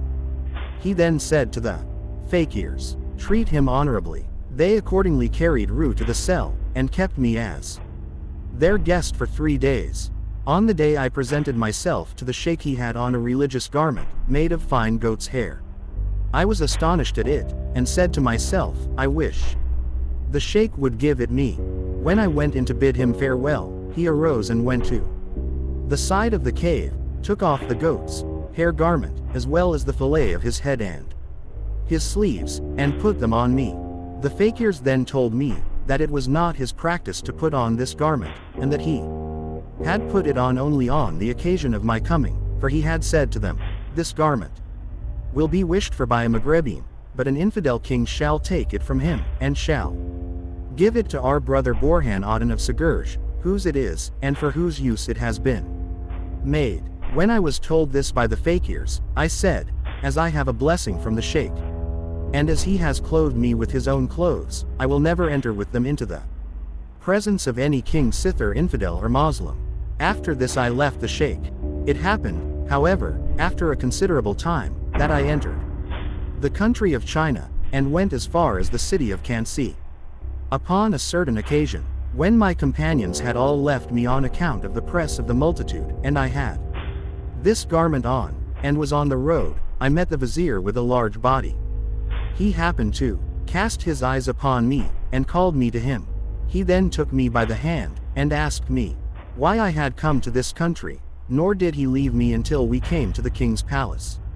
I wished to go, but he would not allow me to do so, but took me into the king, who interrogated me about the Moslem sovereigns, to all which I gave answers.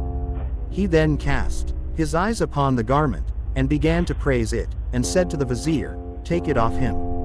To this I could offer no resistance, so he took it, but ordered me 10 dresses of honor, and a horse with its furniture, and money for my necessities. This changed my mind. I then, 47, called to mind the words of the sheikh, that an infidel king should take it, and my wonder was increased. After a year had elapsed, I entered the palace of the king of China at Khan Balik. My object was to visit the cell of the Sheikh Borhan Aden of Sagurj.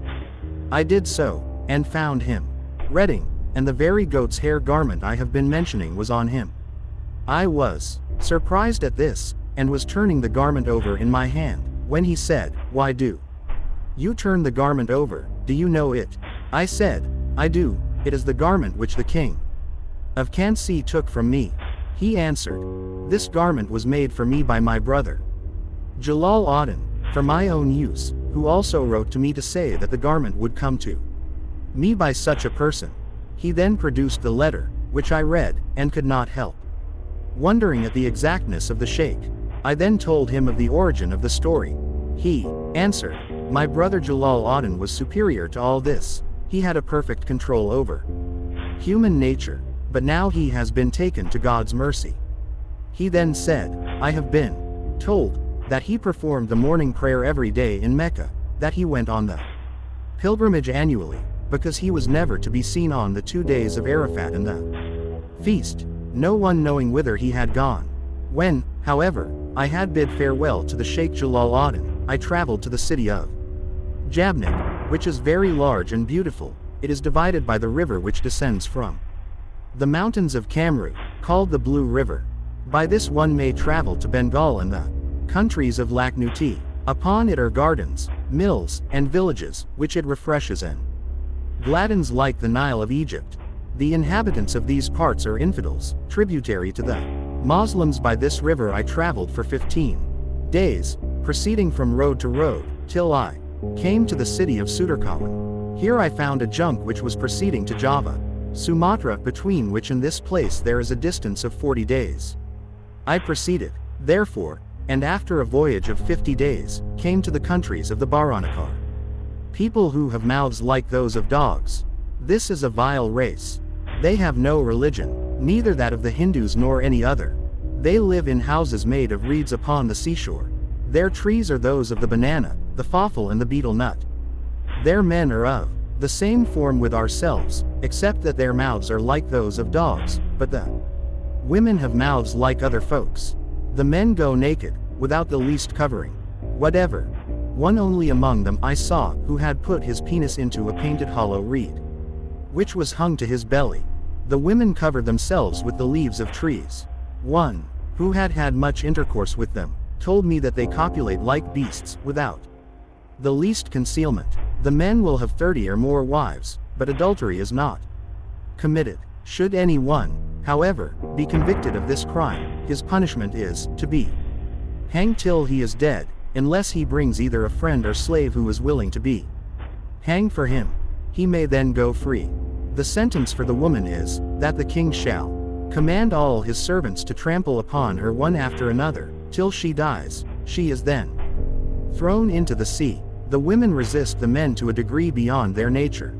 But the men, from their baseness of character, and fear about the women, will not allow any one of the merchants to proceed on the sea in the front of their houses. They will merely consult and trade with them, carrying them fresh water on the backs of elephants. When we put into their port, their king came to us riding upon an elephant, upon which there was something like a saddle cloth made of skin. The king himself was dressed in goat 48 skin, the hairy part of which he had turned outwards. Upon his head was a turban of colored silk, and in his hand a short silver spear. With him was a number of his relations, riding upon elephants, and using a language which no one could understand, unless he had been some time among them. We sent him the usual present, for every ship putting into any port of India is expected to send a present to the magistrate of the place.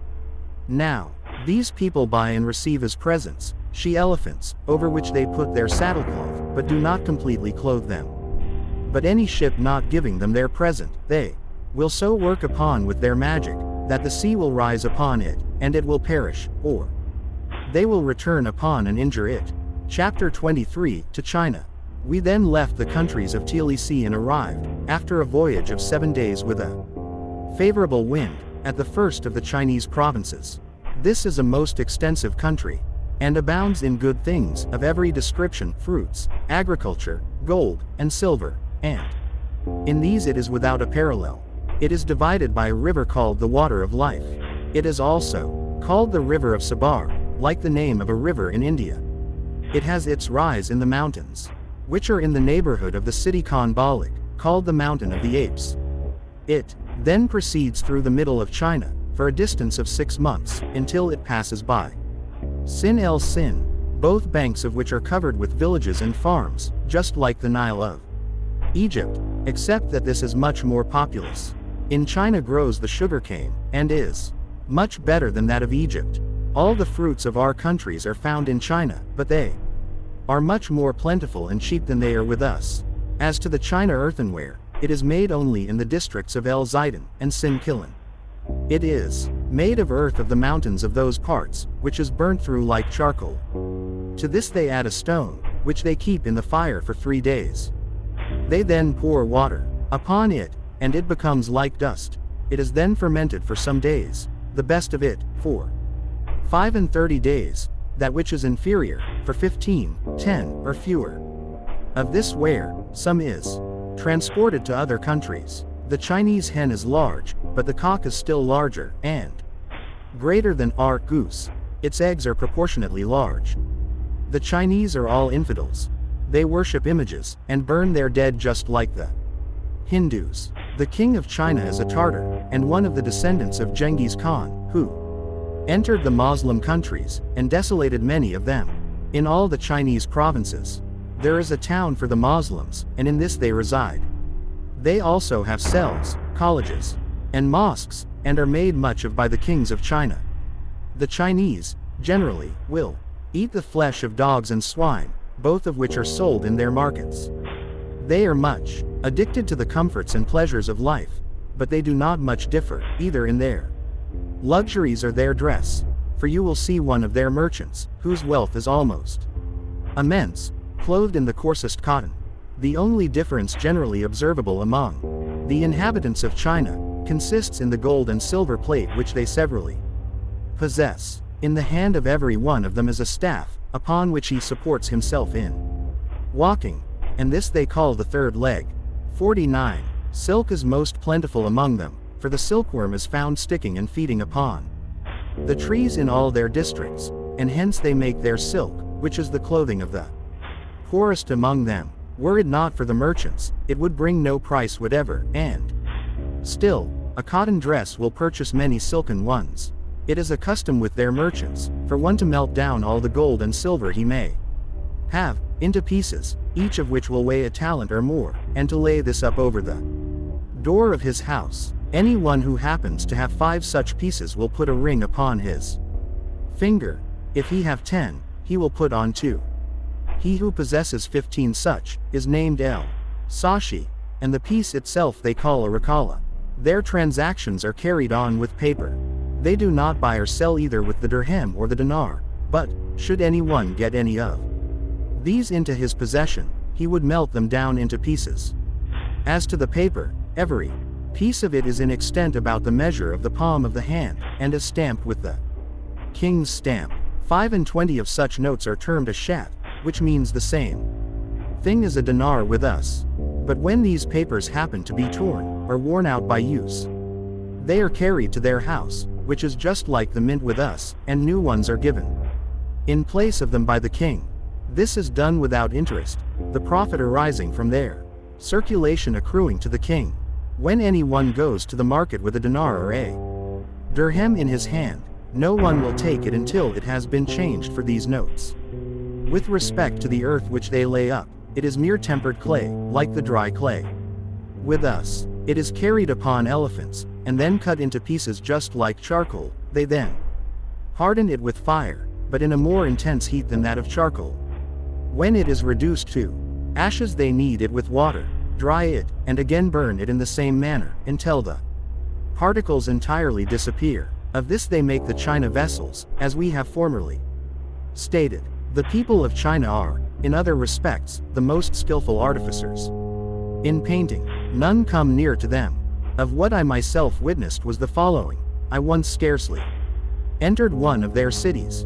Some time after, I had occasion again to visit it, and what should I see upon its walls, and upon papers stuck up in the streets, but pictures of myself and my companions? This is constantly done with all who pass through their towns, and should any such stranger do anything to make bite necessary, they would then send out his picture to the other provinces, and wherever he might happen to be, he would be taken. It is also a practice with them, that when a vessel leaves China, an account, as well of the names, as of the forms of the men in it, is taken and laid up. When the vessel returns, the servants of the magistrates board it, and compare the persons in it with the descriptions taken. And if one should happen to be missing, the commander of the vessel is taken, unless he can prove that the man has died by some sickness or other circumstance, or that he has left him, with his own consent, in some other of the Chinese provinces. After this, they require of the commander a register of all the goods in the vessel, which they obtain.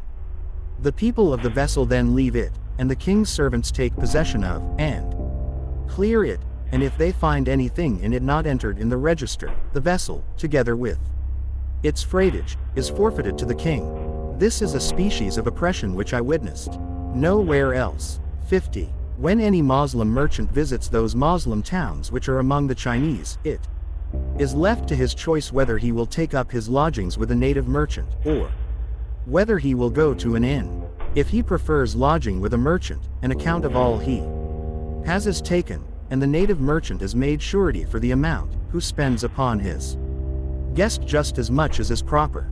When the foreign merchant wishes to go, an inquiry is set on foot with respect to his property, and if anything is found to have been made away with, the merchant who was made surety makes it good by fine. But should the stranger prefer going to an inn, his property is delivered up to the innkeeper, who is made surety for it. He then expends what is necessary upon him, and this is put down to account. When he wishes to leave, an account of the property is taken, and should anything be missing, the innkeeper who is surety is forced to make it good. If, however, he wishes to have a concubine, he may buy a female slave and reside with her in the inn. Female slaves are very cheap in China, because the inhabitants consider it no crime to sell their children, both male and female. They do not, however, force them to travel with their purchasers, nor, on the other hand, do they hinder them from doing so, should they prefer it. In like manner, if one wishes to marry, he may do so, but, in any case, he is not allowed wantonly to destroy his own property, for they say, we are unwilling that it should be reported among the Moslems, that our country is a place of wantonness and profligacy, or, that merchants lose their wealth among us. The care they take of travelers among them is truly surprising, and hence their country is To travelers the best and the safest, for here a man may travel alone for 9 months. Together, with a great quantity of wealth, without the least fear. The reason of this is, there is in every district an inn, over which the magistrate of the place has control. Every evening the magistrate comes with his secretary to the inn, and registers in a book the names of all the inmates who are strangers. He then locks them up. In the morning he comes again with his secretary, and compares the name written down, with the person of every one in the inn. The register so made out he sends by a messenger to the presiding magistrate at the next station, from whom he also brings back vouchers that such persons have safely arrived with their property. This is done at every station. When any person happens to be lost, or anything is stolen, and this is discovered, the magistrate, who has the control over the inn in which the loss is sustained, is taken into custody on that account. In all the inns everything that a traveler can want is provided. The first city I came to in China was Zaidan. There are, however, no olives here. Zaidan means the olive in Arabic, nor indeed in all China or India. This is merely the name of the place. It is a large city, and in it they make the best flowered and colored silks, as well as satins, which are therefore preferred to those made in other places. Its port is one of the finest in the world.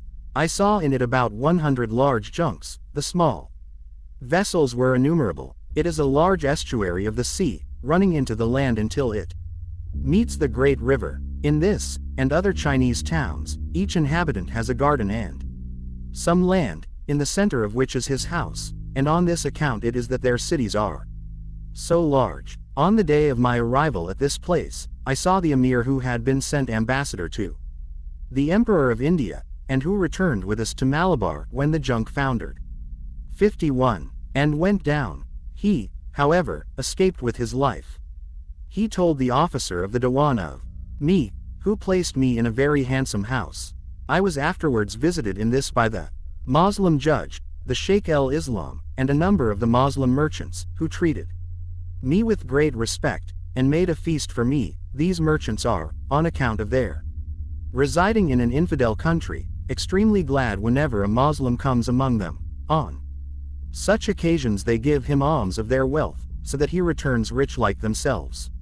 When the magistrate of the city heard of my arrival, he wrote immediately to the Khan, who was their emperor, to acquaint him of my having come from India. I requested of him, however, that he would send a person to bring me to Sinkilan, to the emir of that place, until he should receive the Khan's answer.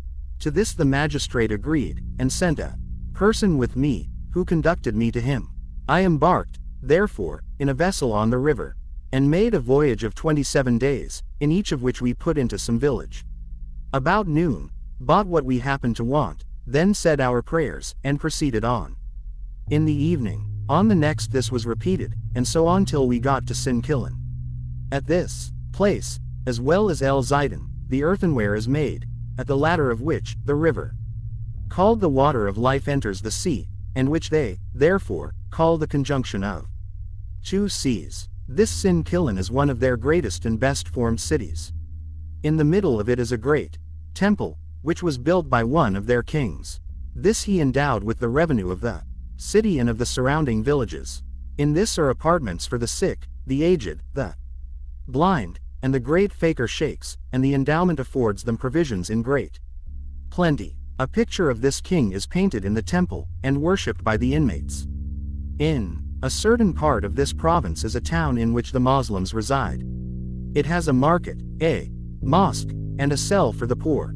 Here is also a judge and a Sheikh el-Islam, nor is there any doubt that there must be, in all the towns of China, Moslem merchants who have a judge and a Sheikh el-Islam, to whom their matters are referred.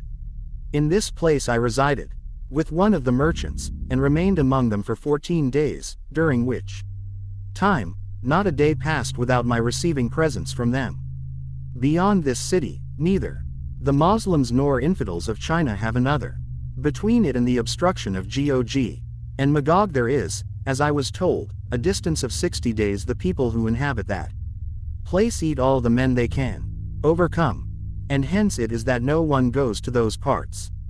I Did not see anyone, however, in these parts, who had either seen the obstruction himself, or who had seen one who had seen it. I was also told in Sinkillen, that a considerable personage was in that neighborhood, who was upwards of 200 years old, that he never ate, drank, spoke, or took any delight whatever in the world, his powers were so great and so perfect, and that he lived in a cave without the city, in which also his devotions were carried on. I went to the cave, and saw him at the door. He was exceedingly thin, and of copper color. He had marks of a devotional character about him, but had no beard. When I saluted him, he seized my hand and smelled it. He then said to the interpreter, "This man is just as much attached to this world, as we are to the next." He said to me, "You have seen a wonder. Do you remember when you came to an island in which there was a temple, and a man sitting among the images, who gave you 10 dinars of gold?" I answered, "I do." He rejoined, "I, 52, am the man." I then kissed his hand. He then considered for a little time, and went into the cave, seeming to repent of what he had said. And as he did not come out again, we forced ourselves, and went in after him. Him, however, we did not find, but there was one of his companions, who had before him a number of the paper notes. "These," said he, "are your feast. So go back." I said, "We wait for the old man." He replied, "If you stay here for 10 years, you will not see him, for it is his practice, that when he has exhibited one of his mysteries to any one, that man sees him no more, nor suppose that he is absent. The fact is, he is now present." I much wondered at this, and returned. I have, on a former occasion, related the affair of the jogi, who gave us the dinars when among the images in the temple of a certain island. After this, I told the story of the old man to the judge of the town, and the Sheikh Islam, who said, "Such is his general practice with those strangers who go to see him, but no one knows what religion he is of." The person, continued he, that you supposed to be one of his companions, was the old man himself. I have been told, too, that he had disappeared for about 50 years, but returned to this place within the last year, that the Sultan and others beneath him visit the old man, and that he gives each of them presents suitable to his station. He gives presents, in like manner, to the poor who visit him. In the cave in which he lives there is nothing to attract the attention, and his discourse is of times that are past. He will occasionally speak of the Prophet, and say, "Had I been with him, I would have assisted him." He also speaks of Omar ibn Khattab, and with peculiar respect of Ali son of Abu Talib. I was told by Imad Adan of Sanjar, the head of the merchants, that he one day entered the cave, when the old man took him by the hand. I had, said he, immediately the idea that I was in a large palace, that the sheikh was sitting in it upon a throne, with a crown on his head, and his servants standing before him. I thought I saw the fruits falling into streams there, and taking one to eat, I found myself in the cave standing before him, and him laughing at me. I had, however, a severe fit of sickness in consequence of this, which did not leave me for some months. After this I visited him no more. The people of this country think he is a Moslem, but no one has seen him pray, though he is constantly fasting. I now returned to the city of El Zaidan by the river, and, soon after my arrival, came the answer of the Khan to his lieutenant there, in which it was ordered that I should be honorably provided for, and sent to the presence, either by land or by the river, as I might choose. They accordingly provided me with vessels and servants, and I proceeded at the charge of the Sultan by the river, leaving one village in the morning, and arriving at another in the evening. This we did for 10 days, and then arrived at the city of Fanjanfer, which is a large and handsome place situated in a plain, and surrounded with gardens, something like the plain of Damascus. Here I was met by the judge, the presbyters, elders of Islamism, and the merchants, with the emir of the city and the officers of his forces, by whom the emperor is entertained in the most honorable manner. I accordingly entered the city. It has 4 walls. Between the first and second of these are the emperor's servants, who watch the city, between the second and the third, are the troops of cavalry. And the city magistrate, between the third and fourth are the Moslems, where also I took up my residence with their sheikh, Zal Aden. Within the fourth wall are the Chinese. And this is the largest part of the city. It was strange enough that, one day, when I was at a 53 feast which they had made for me, in came one of the great Moslem fakirs, whom they welcomed by the title of the Sheikh Qawam Aden. After the salutation, and his joining our society, I was wondering at his appearance, and had looked on him for some time. When he said, "Why do you continue looking at me, unless yon know me?" I then asked him of his native place. He said, it was Subta Suda. I said, "Well, I am from Tangiers." He then renewed his salute and wept, and at this I wept too. I then asked whether he had been in India. He said, "Yes, at the palace in Delhi." When he said this, he came to my recollection, and I said, "Are you El Bashira?" He said, "Yes." He had come to Delhi with my uncle, Abul Kazim El Mersi, when he was young and before a beard had appeared on his cheek. He was then one of the most clever at retaining the Quran by memory, and of those termed benchers. I had mentioned him to the Emperor of India, who accordingly wished to retain him in office. But this he did not accept. Of his wish was to go to China. The Emperor had given him 3,000 dinars, and he had then set out for China. In China he was put in office among the Moslems, and became possessed of great wealth. After this, he sent me several presents. His brother I met, some time after, in Sudan. What a distance between these two brothers! In Kanjura I resided 15 days.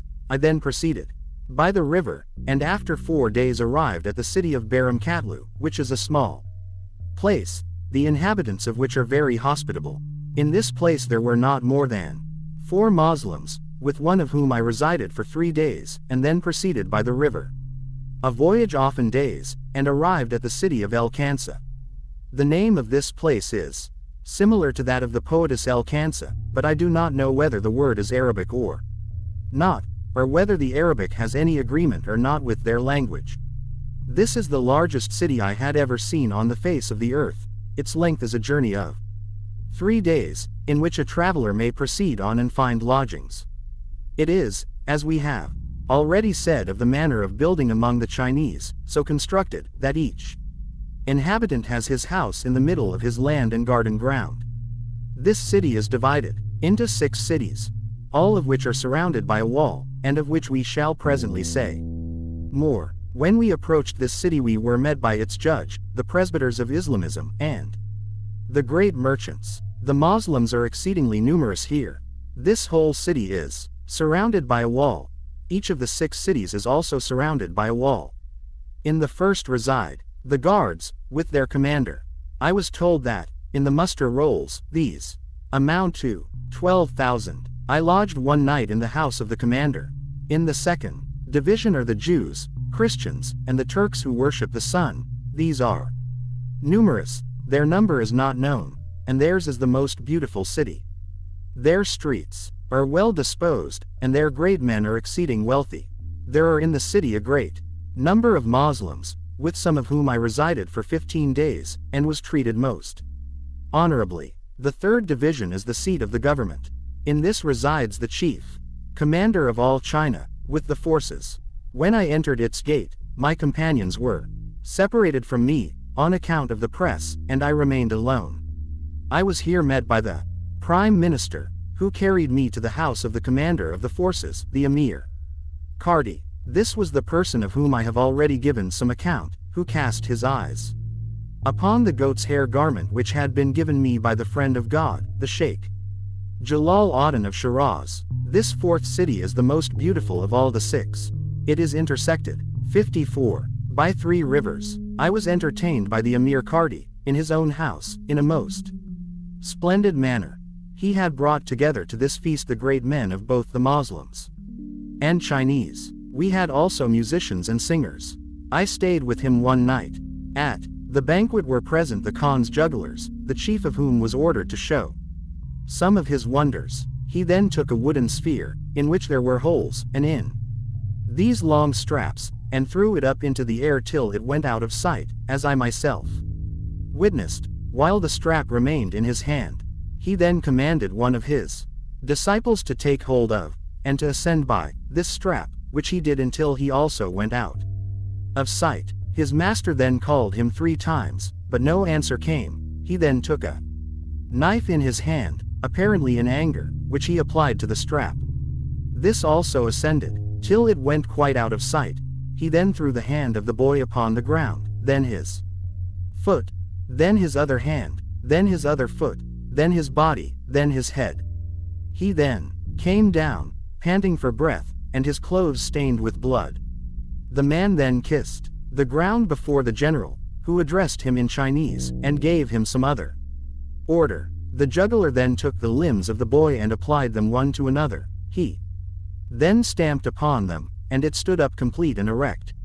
I was astonished, and was seized in consequence by a palpitation at the heart, but they gave me some drink, and I recovered. The judge of the Moslems was sitting by my side, who swore that there was neither ascent, descent, nor cutting away of limbs, but the whole was mere juggling. On this very night I entered the 5th city, which is the largest of them. It is inhabited by the common Chinese people, among whom are the most ingenious artificers. In this place are made the Kansawiya garments. The most wonderful things they make are dishes, composed of reeds glued together, and painted over with colors, such that when hot meat is put into them they do not change their color. 10 of these may be put into one another, and the person seeing them would suppose them to be only one. For these they have a cover, which contains them all, and their softness is such, that should they fall from a height they would not break. They are wonderful productions. After this, I entered the 6th city, which is inhabited by sailors, fishermen, ship-caulkers, and carpenters. I was told after this by the wealthy Moslems, that some of the relations of the great Khan had revolted, and that they had collected an army, and gone out to give him battle. They had collected 100 companies of cavalry, each company of which amounted to 10,000. The Sultan had on this occasion, of his own particular friends and stipendiaries, 50,000 cavalry, and of foot soldiers, 500,000. He was also opposed by the greater part of the nobles, who agreed that he ought to abdicate the throne, because he disregarded the regulations of the Yusuf, laid down by his ancestor Genghis Khan. They accordingly went over to the side of his uncle's son, who had set up a claim against him. They also wrote to the Khan, advising him to abdicate the throne, and promising that the province of El Kansas should be apportioned to him. This he refused to accede to, and gave them battle, but after a few days he was put to the rout and killed, before I had arrived at his palace. The news of this soon came to the city, and drums and trumpets were sounded accordingly during the space of 2 months, for joy at the accession of the new Khan. The Khan who had been killed, with about 100 of his relatives, was then brought, and a large sepulchre was dug for him under the earth, in which a most beautiful couch was spread, and the Khan was with his weapons laid upon. 55. With him they placed all the gold and silver vessels he had in his house, together with 4 female slaves, and 6 of his favorite Mamluks, with a few vessels of drink. They were then all closed up, and the earth heaped upon them to the height of a large hill. They then brought 4 horses, which they pierced through at the hill, until all motion in them ceased. They then forced a piece of wood into the hinder part of the animal till it came out at his neck, and this they fixed in the earth, leaving the horses thus impaled upon the hill. The relatives of the Khan they buried in the same manner, putting all their vessels of gold and silver in the grave with them. At the door of the sepulchres of 10 of these, they impaled 3 horses in the manner just mentioned. At the graves of each of the rest, only 1 horse was impaled. This was a notable day. All the people of the city, Chinese, Moslems, and others, were present on the occasion, and had on their mourning, which consists of a sort of white hood. I know of no other people who do so on such occasions. When, however, the former emperor was killed, and Faroon, the son of his uncle who had made war against him, had been put in power, he chose to fix his residence at Kora Karam, on account of its nearness to the territories of his uncle the king of Turkestan and Mawara el-Nar, but those nobles, who had not been present at the death of the former Khan, revolted. Upon this occasion they stopped up the roads, and the disaffection spread itself like a flame. The leading men among the Moslems advised me to return to the city of El-Zaidan, before the confusion should become general, and accordingly, they petitioned the minister of King Faroun to give me permission, which he did, with an order for my maintenance, according to custom. Ibn Battuta Mall, in Dubai, United Arab Emirates.